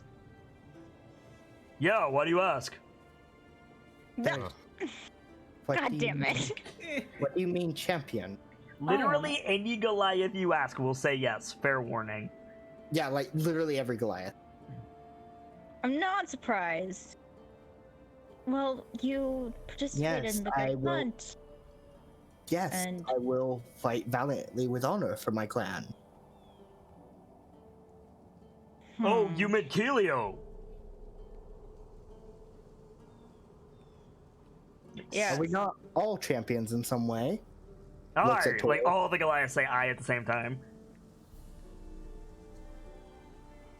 The walk turns to Kelio. You may be of use. Oh no! Oh boy. Cruella Deville finds Congratulations, you now you're useful. sucked Get into it. ready. Stares. She gives them a look of I want nothing to do with you. Please go away. Flash is like a little unsettled by how sentient this firstborn is. Just gives them a look of, Yeah. what is your fucking deal? So I think Kelio, Sure. is it obvious that you're uncomfortable? A bit, she takes a couple steps back. Okay, so I think not only do your wolves move in a little bit closer, but like a couple of your pack brothers, including Tor, like not like, you know, cracking their knuckles and squaring up, but just like walking into Dwak's field of vision, like, excuse you.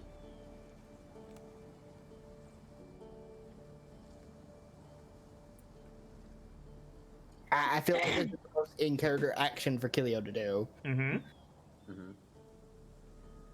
The walk turns to Firga. Virga's not here currently. Turn back to Kelio. Right. Kelio, Wait, who's in earshot of Helio? Lash, Breaking Dawn, Runyak, Dwak, Thirga, all of Clan Roche, and all of the human hunters, and several other miscellaneous Goliath.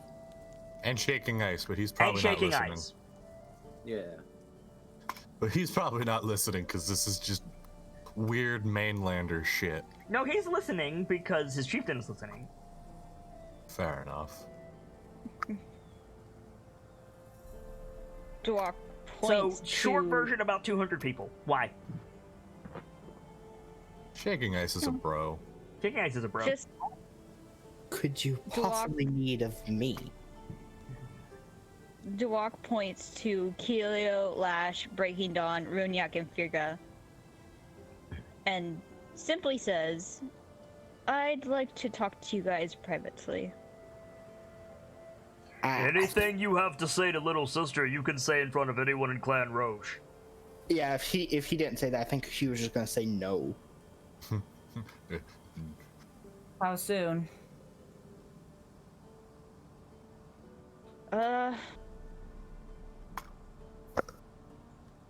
As soon as possible. Lash nods and like acts. Lash remembers, oh, I was asked about the dragon, and she like starts explaining what happened, like what she had to handle, and then she starts to register. Wait a minute, I haven't seen. Oh, discipline be damned! No. And she Also, like, what are we needed? Where are we meeting up? You all are needed back at camp. You need to make sure that the others made it back fine and make sure that everything isn't quite in chaos. We'll do a head count. The humans start to Thank- disperse.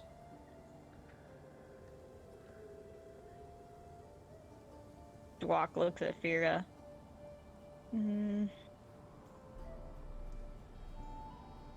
The Clan Roche Oh. dining hall is as good a place as any. Hello, Tasha. For private matters. You say, for private matters, and Tor gives you a look like, what was that, Dwarvish?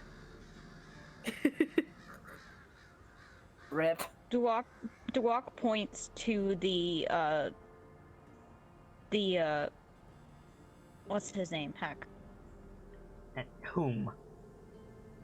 The dwarf guy that's currently looking for him. Greybeard? He's Yeah. not, you can't point at him, he's not here. Grey Master. That building. That building is invisible in the snow, but you know what direction it's in. Oh. Visibility is not great, Well- guys. Yeah. That way. Maybe for those of you that don't live in blizzards. Didn't you say most of the dwarves were uncooperative to your cause? Hmm? Didn't you say most of the dwarves were uncooperative to your cause?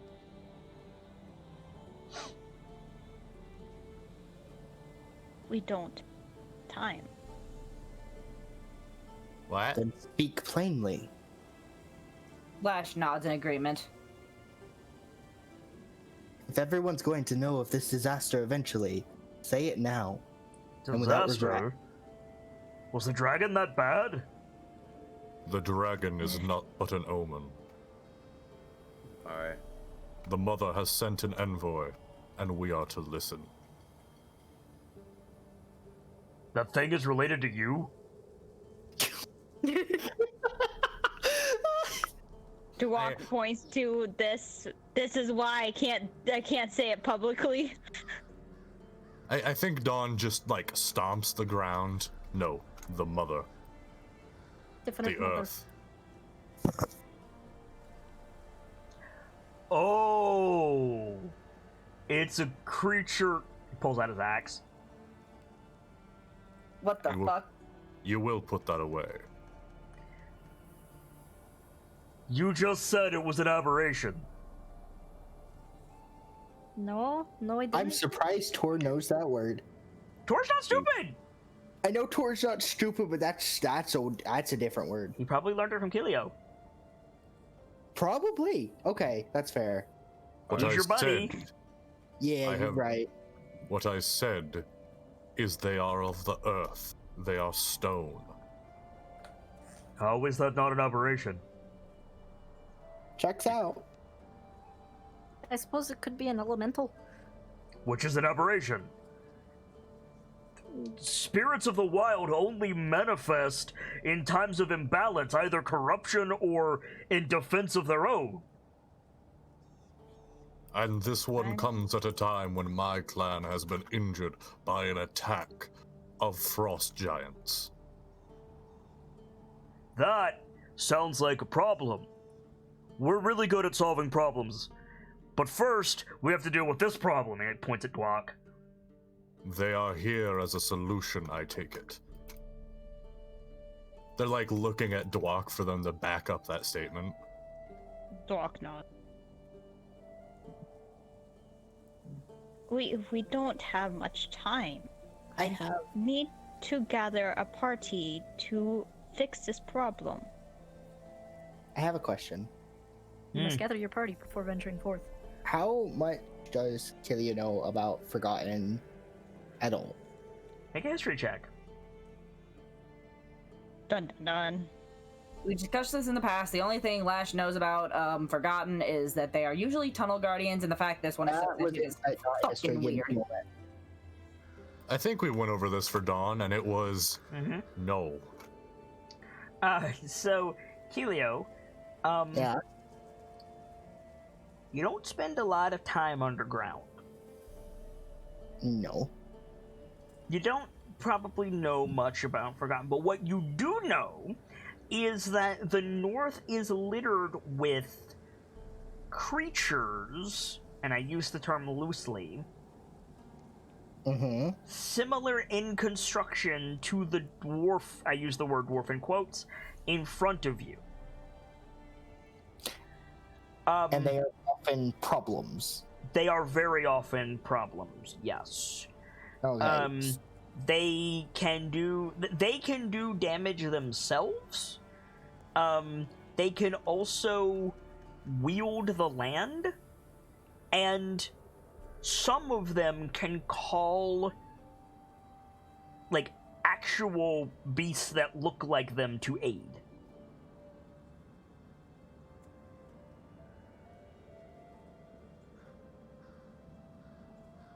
I think They are not common. Let me stress this. Like, this is like Kilio has not killed 10 of these. Like, that's not a thing. Like, you have heard about them. You have never seen one yourself. Until just recently. until now. And now this one's talking. Yeah. Okay, so I think Kilio is I think her like standoffishness is justified here. Oh, absolutely. Like, Clan Roche is super standoffish. Mm-hmm. If you have a solution, then speak plainly here. There's no need for secrecy. I want to point something out to you before you speak, the wolf. The party that is on the screen right now is not special. Like, Dwok being like, Runyak, Breaking Dawn, Lash, Firga, and Kilio, I choose you, makes no sense. Mm-hmm. So stop that. Sorry. When a reason for Dwok to be like, that's my guy, presents itself, sure. Then do it. But I would okay. wager heavily, aside from Firga and Kilio, and both of those are maybes, you don't have those reasons. Like, if I said, why would you choose Breaking Dawn? I think just for right now, just because they're there. Okay, But it's not. that is valid. Like, just that as is an valid. audience. That is valid. We're the most prime examples currently present. Yes, and if you want to do that by just, you like, come with me, that's one thing. But it felt like you were setting it up to be like, Avengers assemble, and like, Dwok has no reason to do that. No, it's just like they're the only ones that are like part of the each individual clan, and it's just like, oh, Okay, no, Easiest way to do it. that is completely valid. Make that a little bit more plain, please. Sorry. I'm going to give these fuckers time to prove themselves, but you have not given me the chance to do that yet. No, also yeah, make no. I'd also make the argument for last, just for that sheer badassery with the dragon. Yeah, but still, twice in this scene, Dwok has been like, "You five specifically," like. It's more of you guys are the representatives, like what seems like the representatives May I make a suggestion? Yes. Firga Do a mentioned the helping. Ring of Valor. Dwok doesn't have to be outright with their intentions right now, because you don't know if you can trust these people. It could be, okay, That is I've true. got my eye on the five of you. They all said they're gonna like perform in the Ring of Valor, so Dwok just like files that away, and then if they win the Ring of Valor, then Dwok is like, aha, I knew I saw something, and we can go from there. There's no reason to force the issue right now. Especially Okay. not when there was your fucking dragon 10 minutes ago. Okay, so I think Dwok just, slightly nods, and So right now, the issue that you have to deal with is the majority of the Goliaths look ready to kill you. I think Dwok just steps back and says, we shouldn't So- be fighting right now. There are still Kiddo wounded and looks- people that we need to take care of. Away from the firstborn for like a Really moment. nightfall. Looks to the rest of the Goliaths.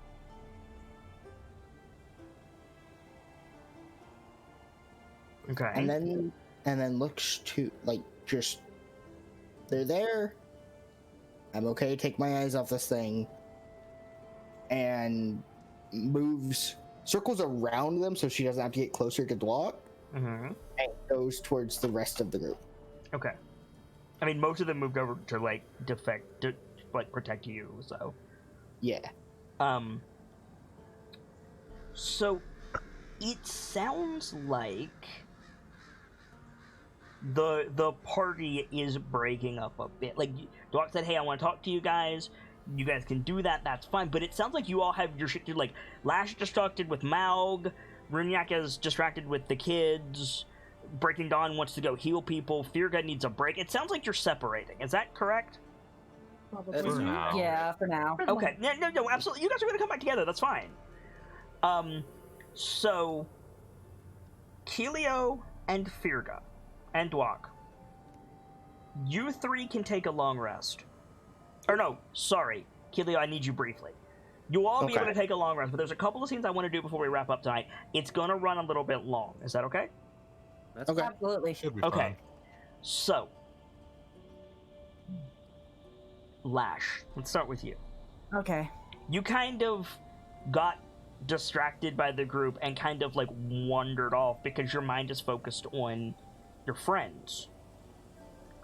Yeah. And you wander back to the orc. Like, I don't even think you go back to the orc encampment. I think you go back to the orc battlefield. Yeah.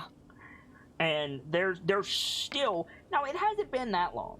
It hasn't been that long, but there's still shipping through the ice. There's some dwarves there with like rune stones between their hands, and they're using like controlled fire to like really quickly get some people out, but they're not they're not done, right? Yeah. Like, we still have a bit of work to do. Oh yeah, like this is gonna take all night easily, if not more. I know who you're looking for. And I think Lash probably hopes that, like, as usual, she makes herself seen and then Maug runs up with a status report. Yeah. That doesn't happen. Lash is trying to brace herself, but she's looking. Make a investigation check.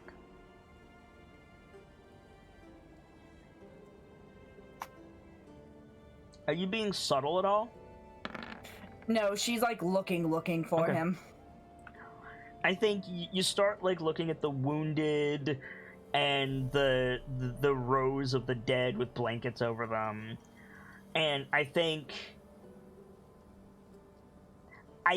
the Oakbind, the dude from before that got in a fight with Eldred, Yeah. like comes up to you as you're looking, and he stops you and he salutes, and I think kind of in a quiet voice, which is basically a dull roar, he says, "You don't want to be here. What? You should would- go." Why should I?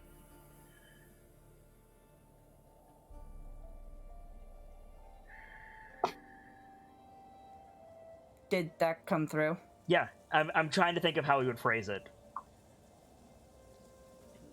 I'm looking for someone. If you aren't going to help me, get out of my Yeah, way. you say I'm looking for... Yeah, so... Okay, make an athletic check.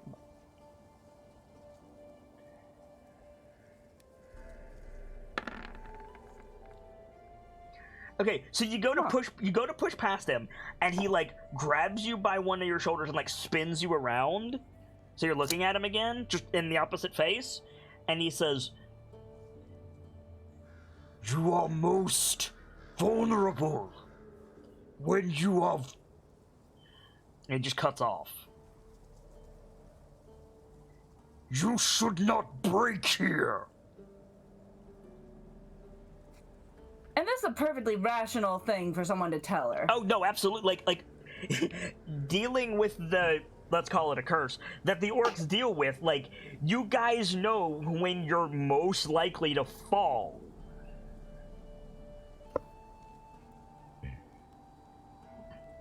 And since Lash was the head of all that, I think Lash, like, takes his hand off her shoulders, nods. "I want a report on if you find Maug Dark Driver." So you say that, and he flinches, like physically flinches. Eyes kind of dilate. "You should go." Lash is gonna go. Where do you go? Just in another direction. Anywhere. Just out? Yeah. Okay, roll a d8.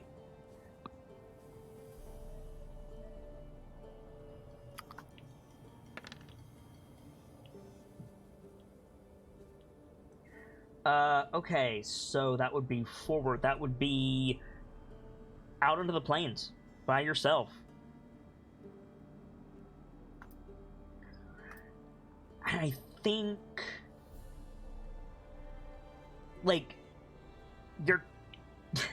I imagine Lash is, like, both doing the mantras to steel herself, but also, like, he's not from House Dark Driver. He doesn't know what he's talking about. There wasn't anything there. Like, maybe it was a precaution. Maybe everything, like, you know, like, talk. Yeah. Like, I imagine you talking yourself out of it.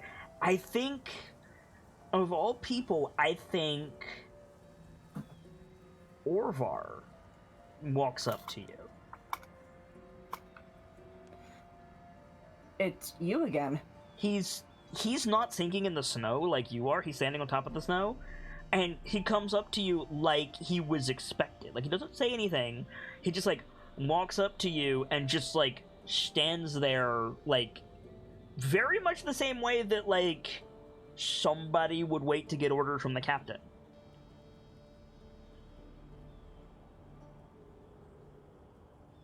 I think she's a bit confused because what is this human doing looking at me like I'm its commander? Mm-hmm.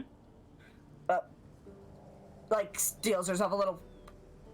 "It's you again. Can I be of assistance?" I think he, like, looks you up and down, kind of tilts his head, looks you up and down again, and very, like, the words are not slow, but he takes a long time to speak. He says, That's not your blood. It's... Indeed it isn't. It's the dragon's blood.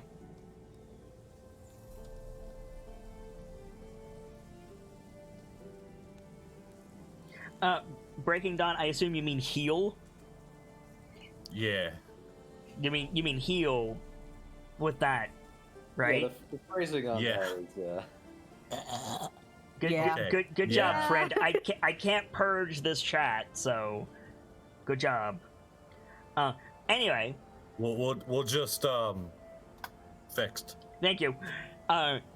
So nods and he says, "But you're wounded."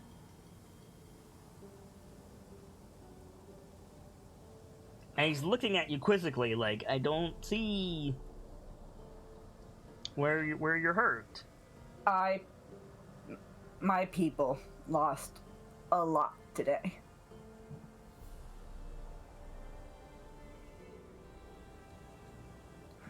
He nods sympathetically, and he says, "Rebuild."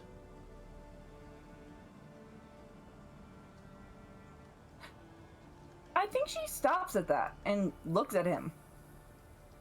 Because that is definitely something that an orc could say. And that's coming from a human. Well, what she assumes to be a human. Yeah, no, like he's as far as you can tell, he's a human. I think Lash is like kind of despondent, turns to a faint smile. I didn't introduce myself earlier. I didn't have a chance to. Strikes chest. Lash of House Dark Driver of the High House Dim Watcher. You have my gratitude for your words. He smiles a little. And I think after a minute he says,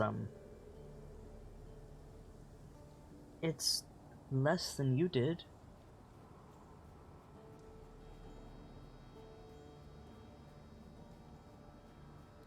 I did my job. Nods.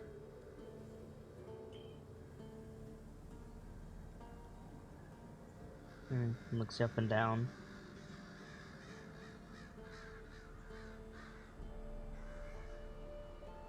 Do you know Alder Runyak? I spoke to him earlier. Nods. He asked to speak with me later. I'll need to get back on that. Kind of, he looks away from you, kind of like into the middle distance of the swirling snow around you, and he says, "Good, bad, quiet, loud, Eldred, Lash, Seedwolf, Maug." She stopped. What? And he like blinks and like looks at you like, "Oh, you're still here." And he goes, "We're not different."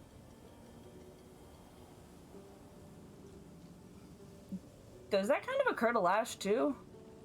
That's up to you, hun. I don't think it fully occurs to her, but I think she says, she nods. Not so different, huh? Nods. And she's like looking off into the distance where he's looking. She can't see anything probably, but Yeah. she's just looking. Well, he's looking at you now. Not different. Orc. Redhead. Not different.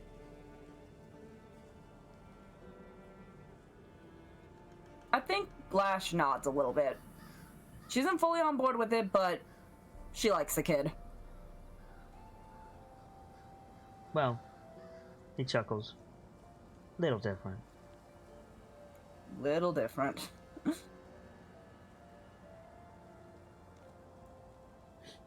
And then he like turns to go and he chuckles a little bit. He says, "Deep shade. Clumsy with crossbows." And he just walks away. I think she snorts a little bit and then just goes back to staring out in the distance. Okay. Yeah, my boy.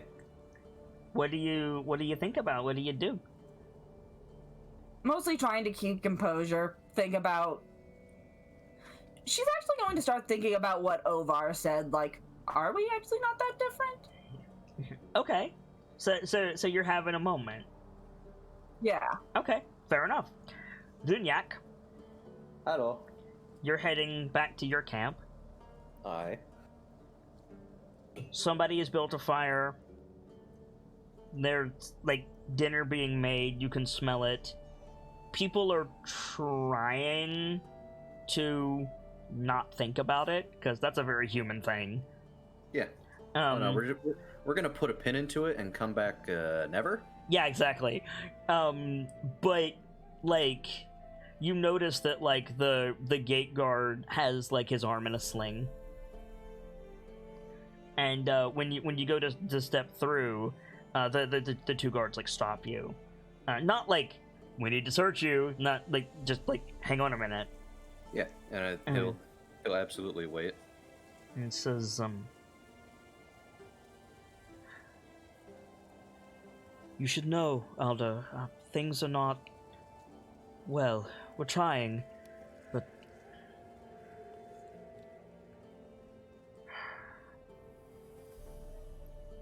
Aldrin ran off. Don't know where he is. Eldred went after him, so I don't know, our best tracker. But things are bad. We didn't lose many. A lot of wounded, but there were a few lost or gone. Sigwolf has the names. I think Runyak will just give him a little like scratch his hair, like good job, son, and then just walk into camp. Yeah. People, like, everywhere you look, people are trying to put on a brave face, both for their peers and for themselves. That being said, because of the angle that you come into camp, I think you come into, like, the like quarters area of the camp first. Yeah. There is not an unoccupied tent where someone is having a breakdown. Yeah, no, that makes sense. There's a lot of quiet sobbing in the human camp right now. Aww. And The ones who are out are like, you know how, like, a flood happens and everybody is, like, huddled in the high school gymnasium, and somebody goes, "Let's play Twister," right? Oh Yeah. no. There's a lot of that, like, purposefully, like, focusing on the good things, like, I'm gonna have fun if it kills you type things. Yeah, people are trying to distract themselves from the doom and gloom with fun and games. Yeah. Not everyone is able to do it. Some are doing it with work, some are doing it with drink. Lot of drunk teenagers right about now. Oh no. Some are doing it with each other. Camaraderie in various forms is all I will say. Yeah. And some are not taking it well. Like, you hear, like, nothing that requires your intervention, but among the various breakdowns, you do hear arguments. You hear, like, things, like, boiling over, but staying within the confines of their tent, so to say. So Yeah. it's like, it's not one of those things that you should intervene with. Like, this is part of it. There's a whole lot of, like, raw human emotion happening right now. Where do you go?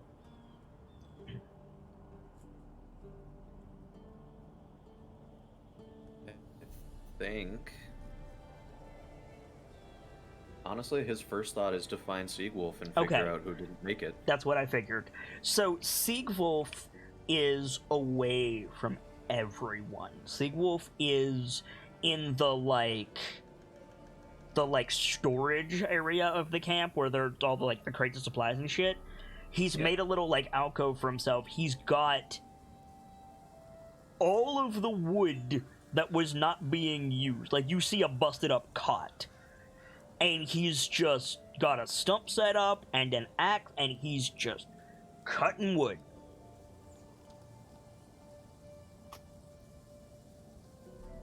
Yeah, just walk up to this scene, wait a little bit, and just... And I should mention, like, I'm sure it goes without saying, but for proper, like, scene aesthetics, like, Sigwulf is, like, shirtless, he's steaming, and every fall of the axe is accompanied with a scream. Everyone deals with their emotions differently. Remember that, friends. I feel that. Absolutely. It's absolutely after he cuts one, screams, and is starting to get another one propped up. It's Sigwulf.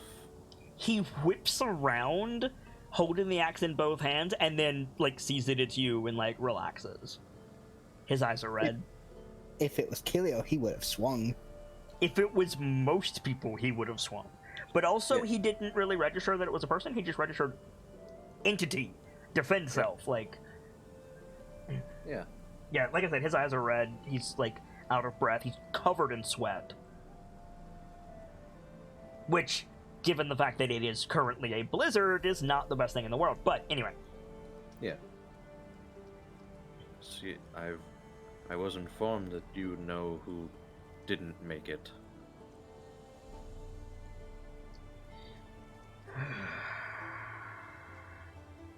I took their names, Aldo.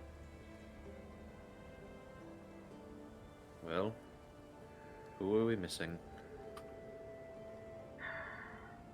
Ingvolf, Magnus, Iri, his chokes up, Skodi, Brynja, Gunnar, Medira.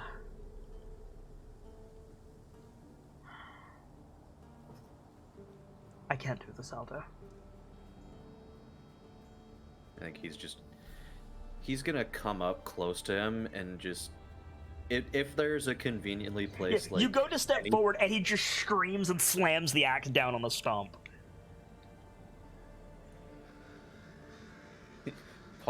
Pauses for just a minute to register that, and then just walks forward more, trying to see if there's like a box or wood or anything that he'd be able to sit down on.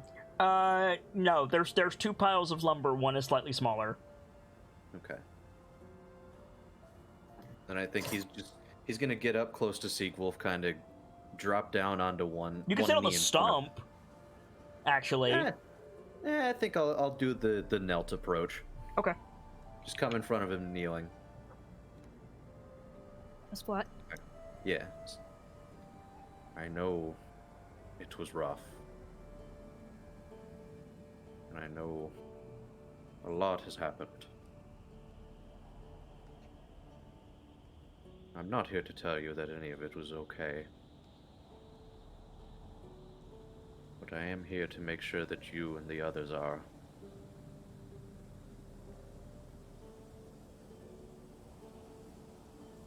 I'm the oldest, Aldo. Spare your energy for someone else. Sigwulf, you are just as important as the youngest in our group.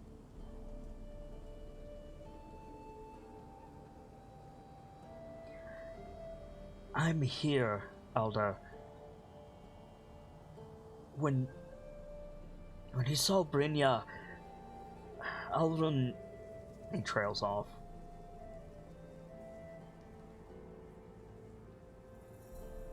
Everyone deals with things differently. He will be back, I know.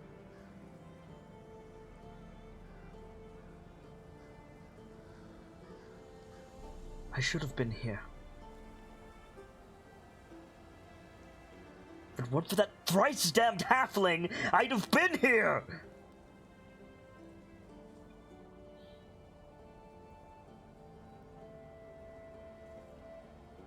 The only one blaming you for not And I'd being be here among is them. yourself.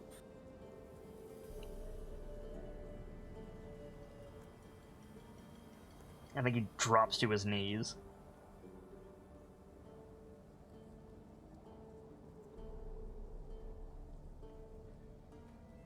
I know that you think that you need to be seen as the strongest, but Siegwolf, it's not always about being strong.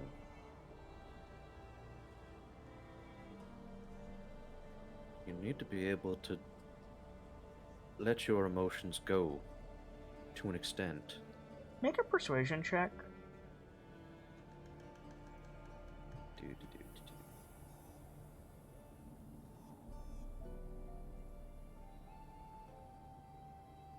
If you use your advantage, I'll give you mine again so you can re-roll it again. No. You might want to re-roll that. Yeah, I'll do that. Do you want to use Keelio's inspiration or yours? I'm using mine. Okay. If multiple people give you their inspiration, can you use each of them?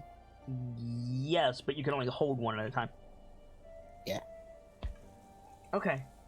So I think you say that, and he like lets his head fall back, like backwards, looking up at the sky, and he just like inhales and screams, and then grabs you by both of your biceps and starts sobbing into your chest. Just start shouting, or not even shouting. He can't shout, like sobbing, like I should have been there, but I would have died, over and over. He's gonna let him. He's gonna put his arms around Siegwolf and just let him sob it out. Okay. I mean, he's gonna be down for a bit. That's fine. And I think, like, after a minute, like, he just goes through the list of names again. And then just, like, I'm sorry.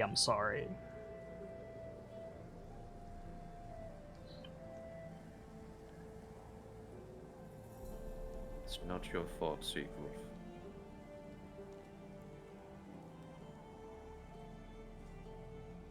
Everyone here knows what happens. What the dangers of the North are. The only thing we can do now is keep them in our hearts. I think, like, yes, okay. Very, very inspiring, very good thing to say. I think, Brunyak, in this moment, you realize they don't. They don't know the dangers of the North. They don't know that you get up and you keep going when your brothers go down. Like, they were the rough and rowdy champions of the tribal holds. They're, you know, the all-star football players. They're not warriors. They came to drink and fight and trade and then go home and get a pat on the head and be told they're doing a good job. Like, not lose the majority of their families. This is so far beyond what Siegwolf is prepared to deal with. And Siegwolf is the oldest, like... Yeah. Like, don't get me wrong, what you said was good, and I don't want to diminish that, but, like... They don't know. Exactly, I think, like, halfway through, like, clutching the sobbing teenager, you're like, oh, fuck. Like...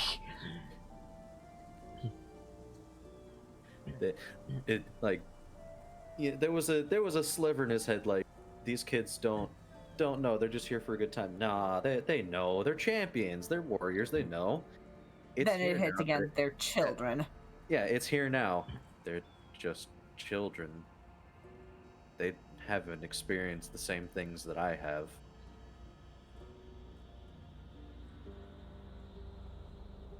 I mean, now you've all experienced a dragon attack.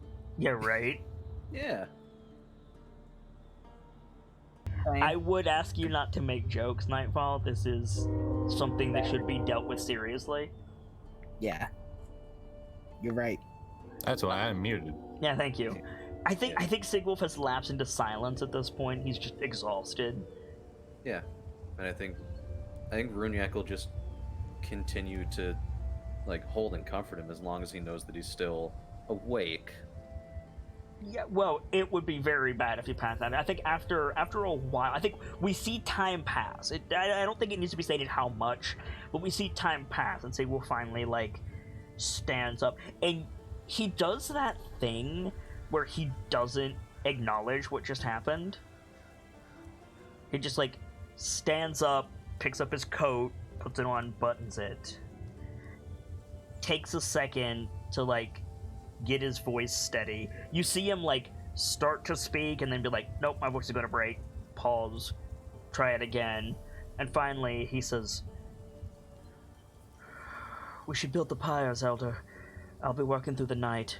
You, I think, would be better served trying to find Alrun. Or Orvar. He hasn't reported in. I think just a solemn nod, and then Runyak's gonna, like, undo his little, like, fur cloak situation and wrap it around Siegwolf. I don't think he stops you. I don't think he can. No. I'll be back soon enough then. I don't know the Let's see. rights. You'll do just fine, son. Nods. For as long as I'm gone, you'll be the one in charge. Yes, Elder. I think just one more little shoulder pat, and then he's gonna set off to try and find Arun. So you have no idea where Alrun went. You do know where Orvar is, like, or at least you know he's okay. Yeah. It is a little bit weird that he hasn't shown back up. But you have no idea where Alrun is. The only thing you know is apparently Alrun saw Brynja, and when he saw Brynja, he ran off. And then Eldred went to go find him, and neither one of them have come back. Yeah. So actually, I think it would make more sense that he'd go and try and Orvar, because he knows that Orvar has inhuman sight. Right. I think Orvar, after his little thing with Lash, I think Orvar would be getting back into camp about this point. So you leave the, like, secluded, like, wood chopping area, and you see a commotion. And you go and see what it is, and it's just, yeah, it's a bunch of people, like, standing around Orvar, seeing if he's okay, checking his hair, checking his clothes, like, you know, coddling him. Yeah. I think it's just Runyak will try to push through Yeah, totally. everyone and just sort of calm yourselves. Are you all right, Orvar? He nods. Good.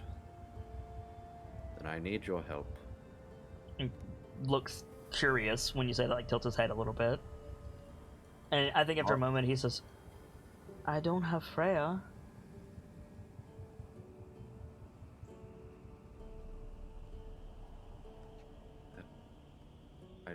That's okay. I need your eagle eyes. He chuckles a little bit when you say that and nods. And I think you can tell he's repeating something he heard someone else say. He says, lose your shield again, Elder.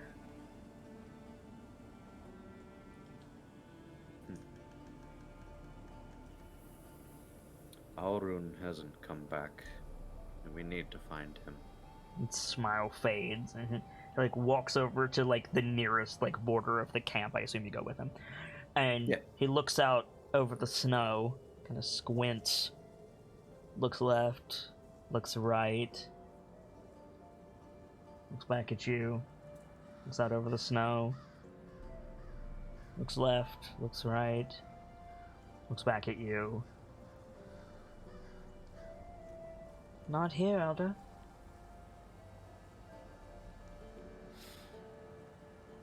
I was afraid you'd say that. Right. They've been gone for some time.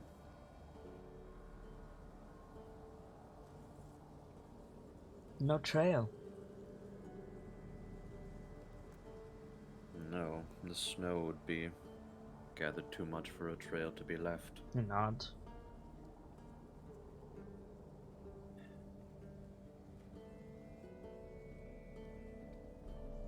Like, just sort of turning to anyone that's, like, around. Did anyone see which direction he ran? Alrune, Elder. Aye. Seawolf would know. He was with him when... Did you hear about Brynja? Not I my was place to there. say, Aldo.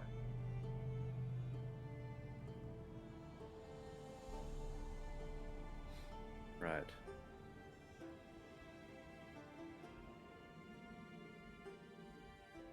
I don't know where Alrune would be now, but I will bring him back home. Nods. Orvar says, "We ride?"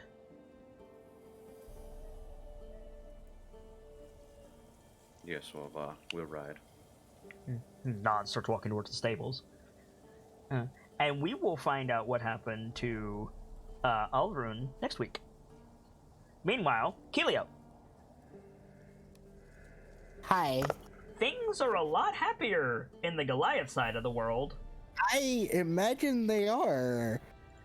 Oh boy. But the main thing, and the thing that I want to close out the evening with, is you need to go turn your worm in. Yes. So I think we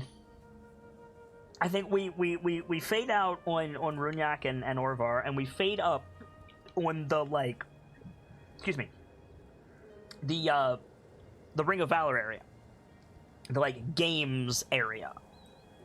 We see the smoking trebuchet on top of one of the stands, but otherwise no immediate sign that there was a problem. And several of the hunters are here, milling about. Apparently, they've been asked to stay when you have your wolf bring up the worm. Yeah, we roll up, dragging the worm, skidding across the ground because it's ice. Yep, totally. And I think you just go up to the Kandatragar, go up to the counselor, and he says, "You have something for me?" Aye, I do. I picked up your dwarvish bit there. You bet, yeah. I do.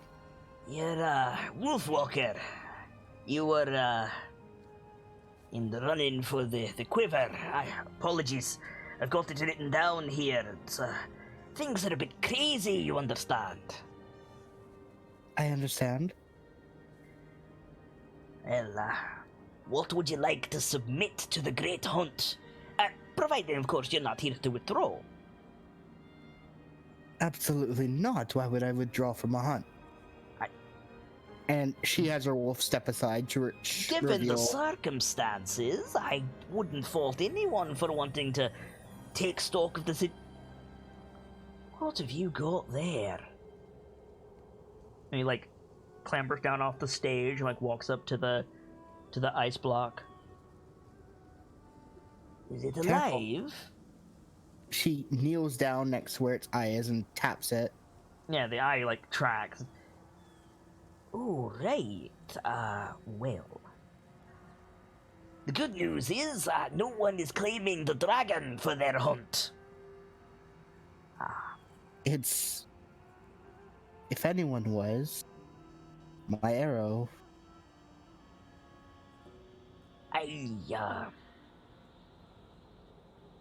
I'm fairly sure Champion Dwemerwood would contest that claim, Wolfwalker.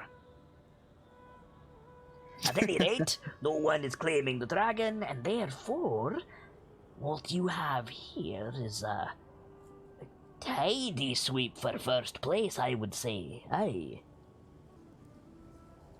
It's not a trick of the light, it's a purple worm, eh? She nods. Right, it's likely fragile. If you break it, it might go free. Oh, yes, it'd be a worthy challenge for one of the champions, for sure. Blink, blink, blink. Oh, aye, did you not know that's what the hunt was for?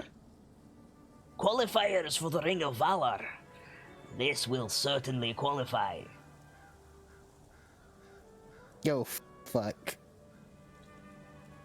It's all random, so, might find yourself opposite this beastie.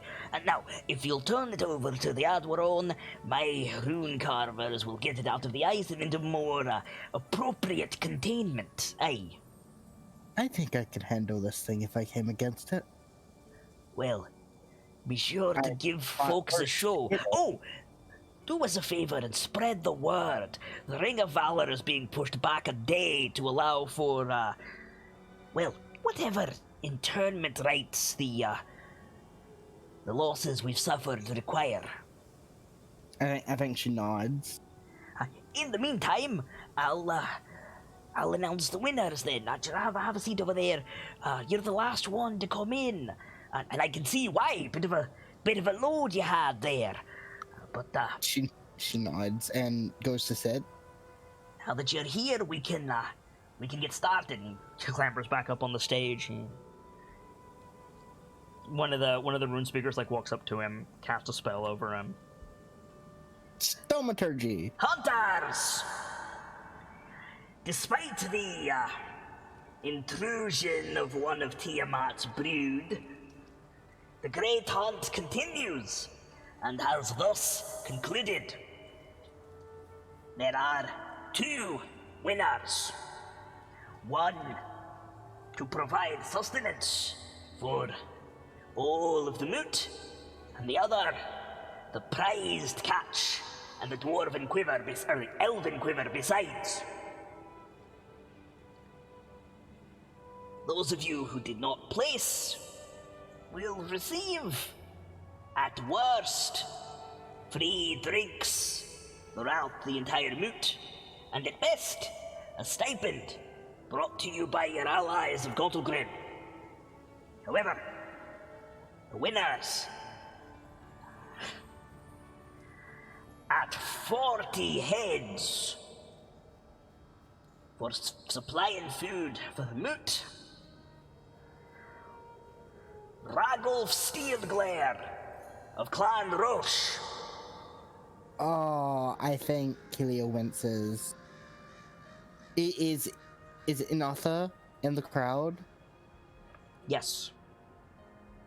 I think Kilio like goes to her. So you start to go down out of the stands, and the Kandahragar continues. He says, and the prized hunter who brought forth the greatest catch from the frozen wastes, the likes of which to challenge our greatest champions in the Ring of Valor, by delivering an intact purple wormling, Kelio Wolfwalker of Clan Roche.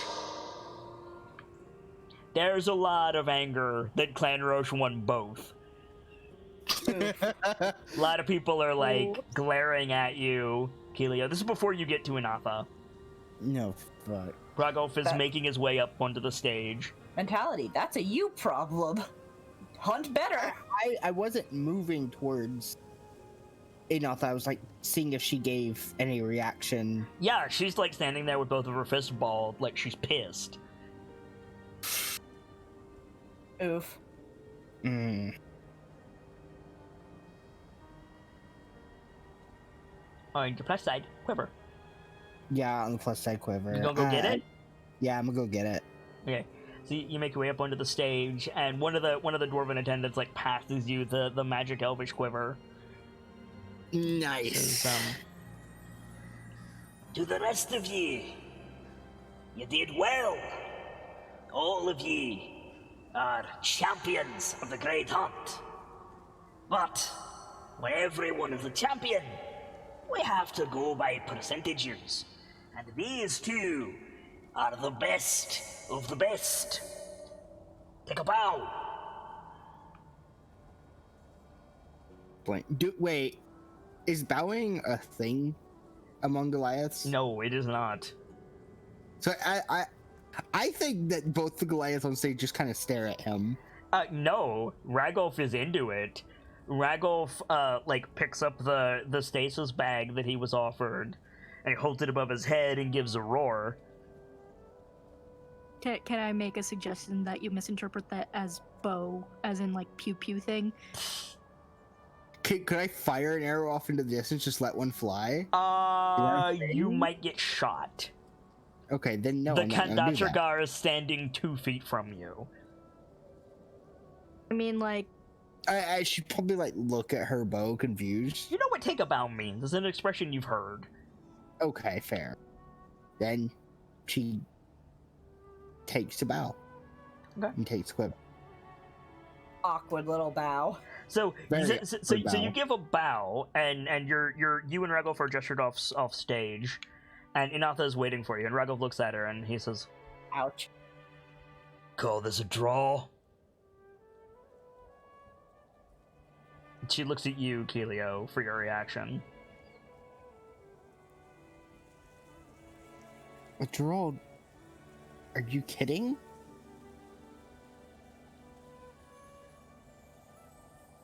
You brought the worm, you won half the competition, I won the other half. Therefore, it's a draw. It's the best They we're going weren't to get, Keelio. Hmm? It's the best we're going to get.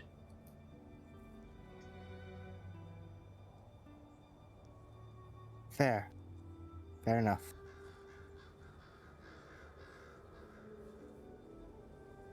What's this about internment? What happened? There's dead in every camp but our own. All of them? Nothing A odds. dragon attacked. Yeah, but it was just one. It was an... Its icy breath was more than enough to take out many.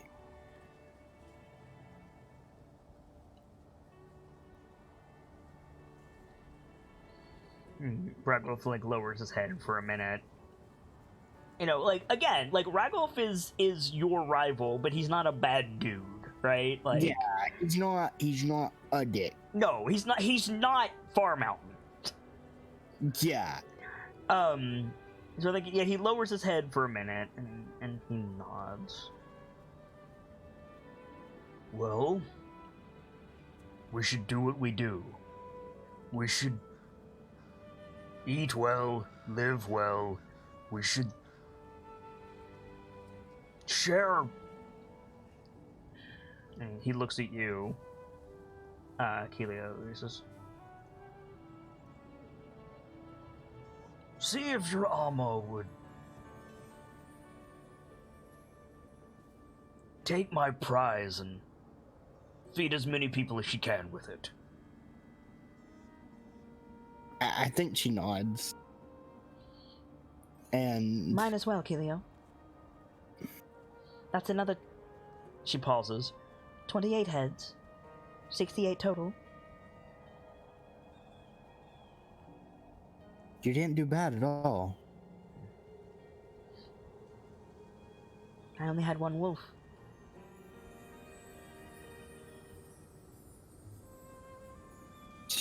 It's not like you failed me, but there is a little bit of we could have had him.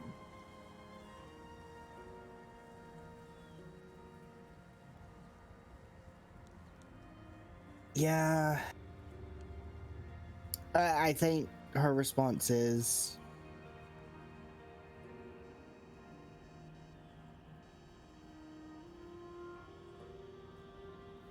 I don't know how she responds, because So I think the three of them turning to go back to the moot is the perfect shot to end it on. I think so. Cool. Before we end, can I ask about the quiver and what exactly it does? I don't remember from that session. It's a quiver of hold. It holds 100 arrows. Holds 100 arrows. Yep. Okay. Are there 100 arrows currently in it? There are no arrows currently.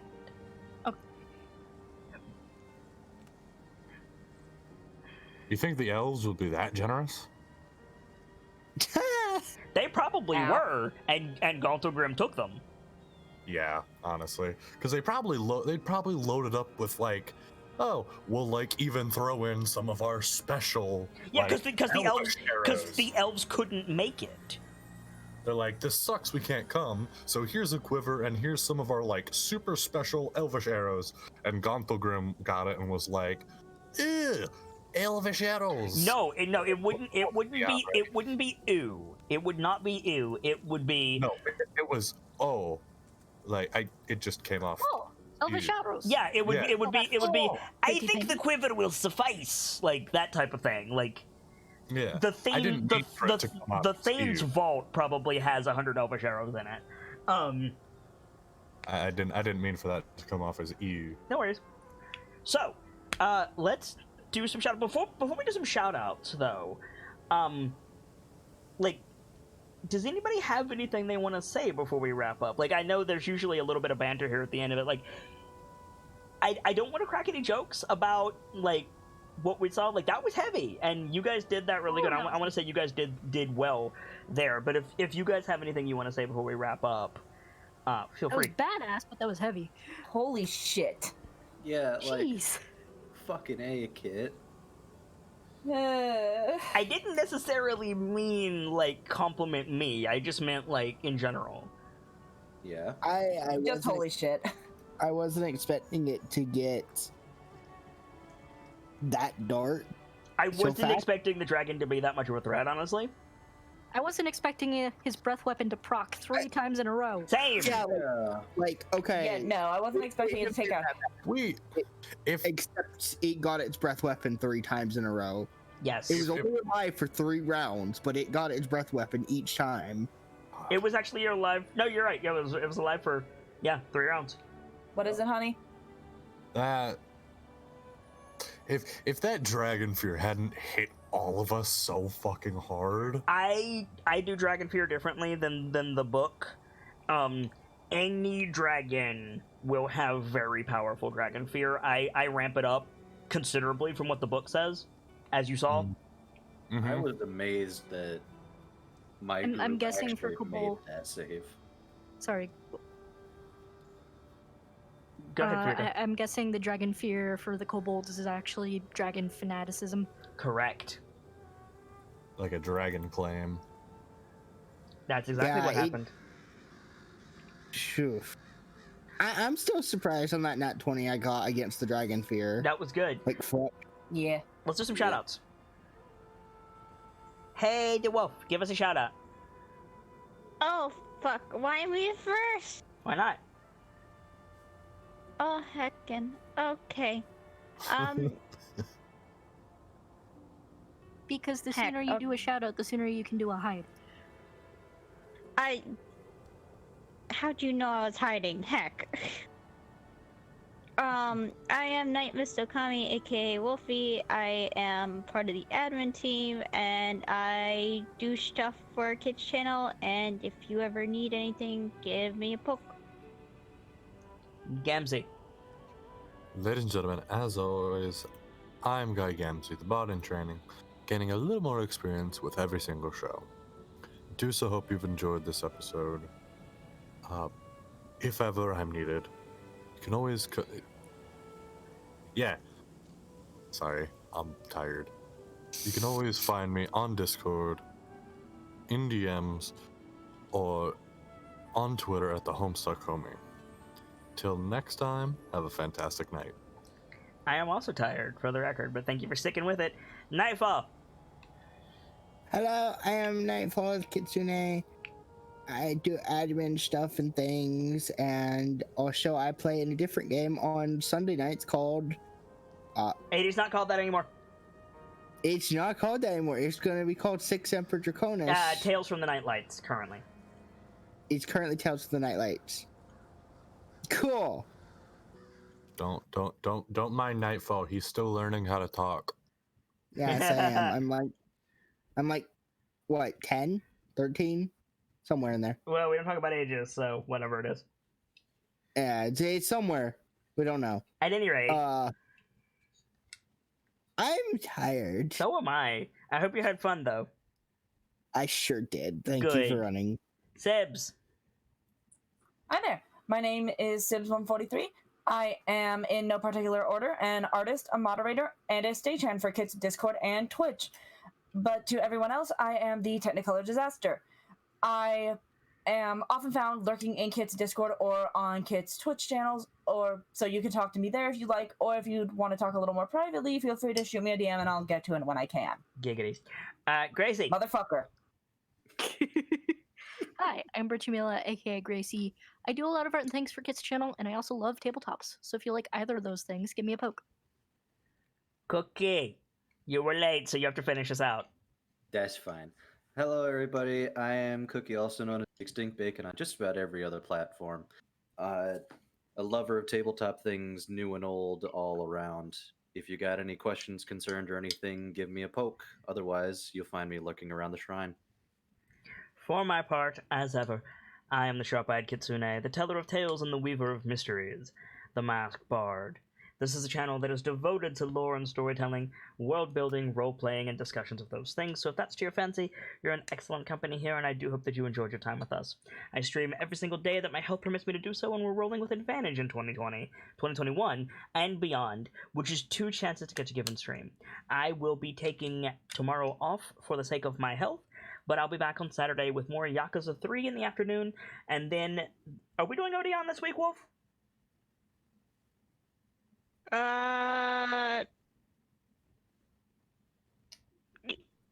It depends. And maybe that evening we'll be back with our Open Dice Night special event, a Tales from the Loop short story sponsored by Night Mr. Okami called Hazy Reality. Stop by if you want more tabletop role-playing games, or if you're not sure if you even like tabletop role-playing games, we'd love to have you. For now, I need to get out of here. We ran super long, but as always, I'd like to leave you with these parting words. From myself, my keepers, and those joining me on the stage this evening, to all of you, the regulars, the followers, the newcomers, and the lurkers, whether you're just having a seat by the fire or you've got a running tab at the bar, remember, there's always more stories to tell. And hopefully, I'll see you all next time as we listen to the voices of the mountain with a new chapter. Good night, you guys. Thank you so much for stopping by, and hope to see you again soon.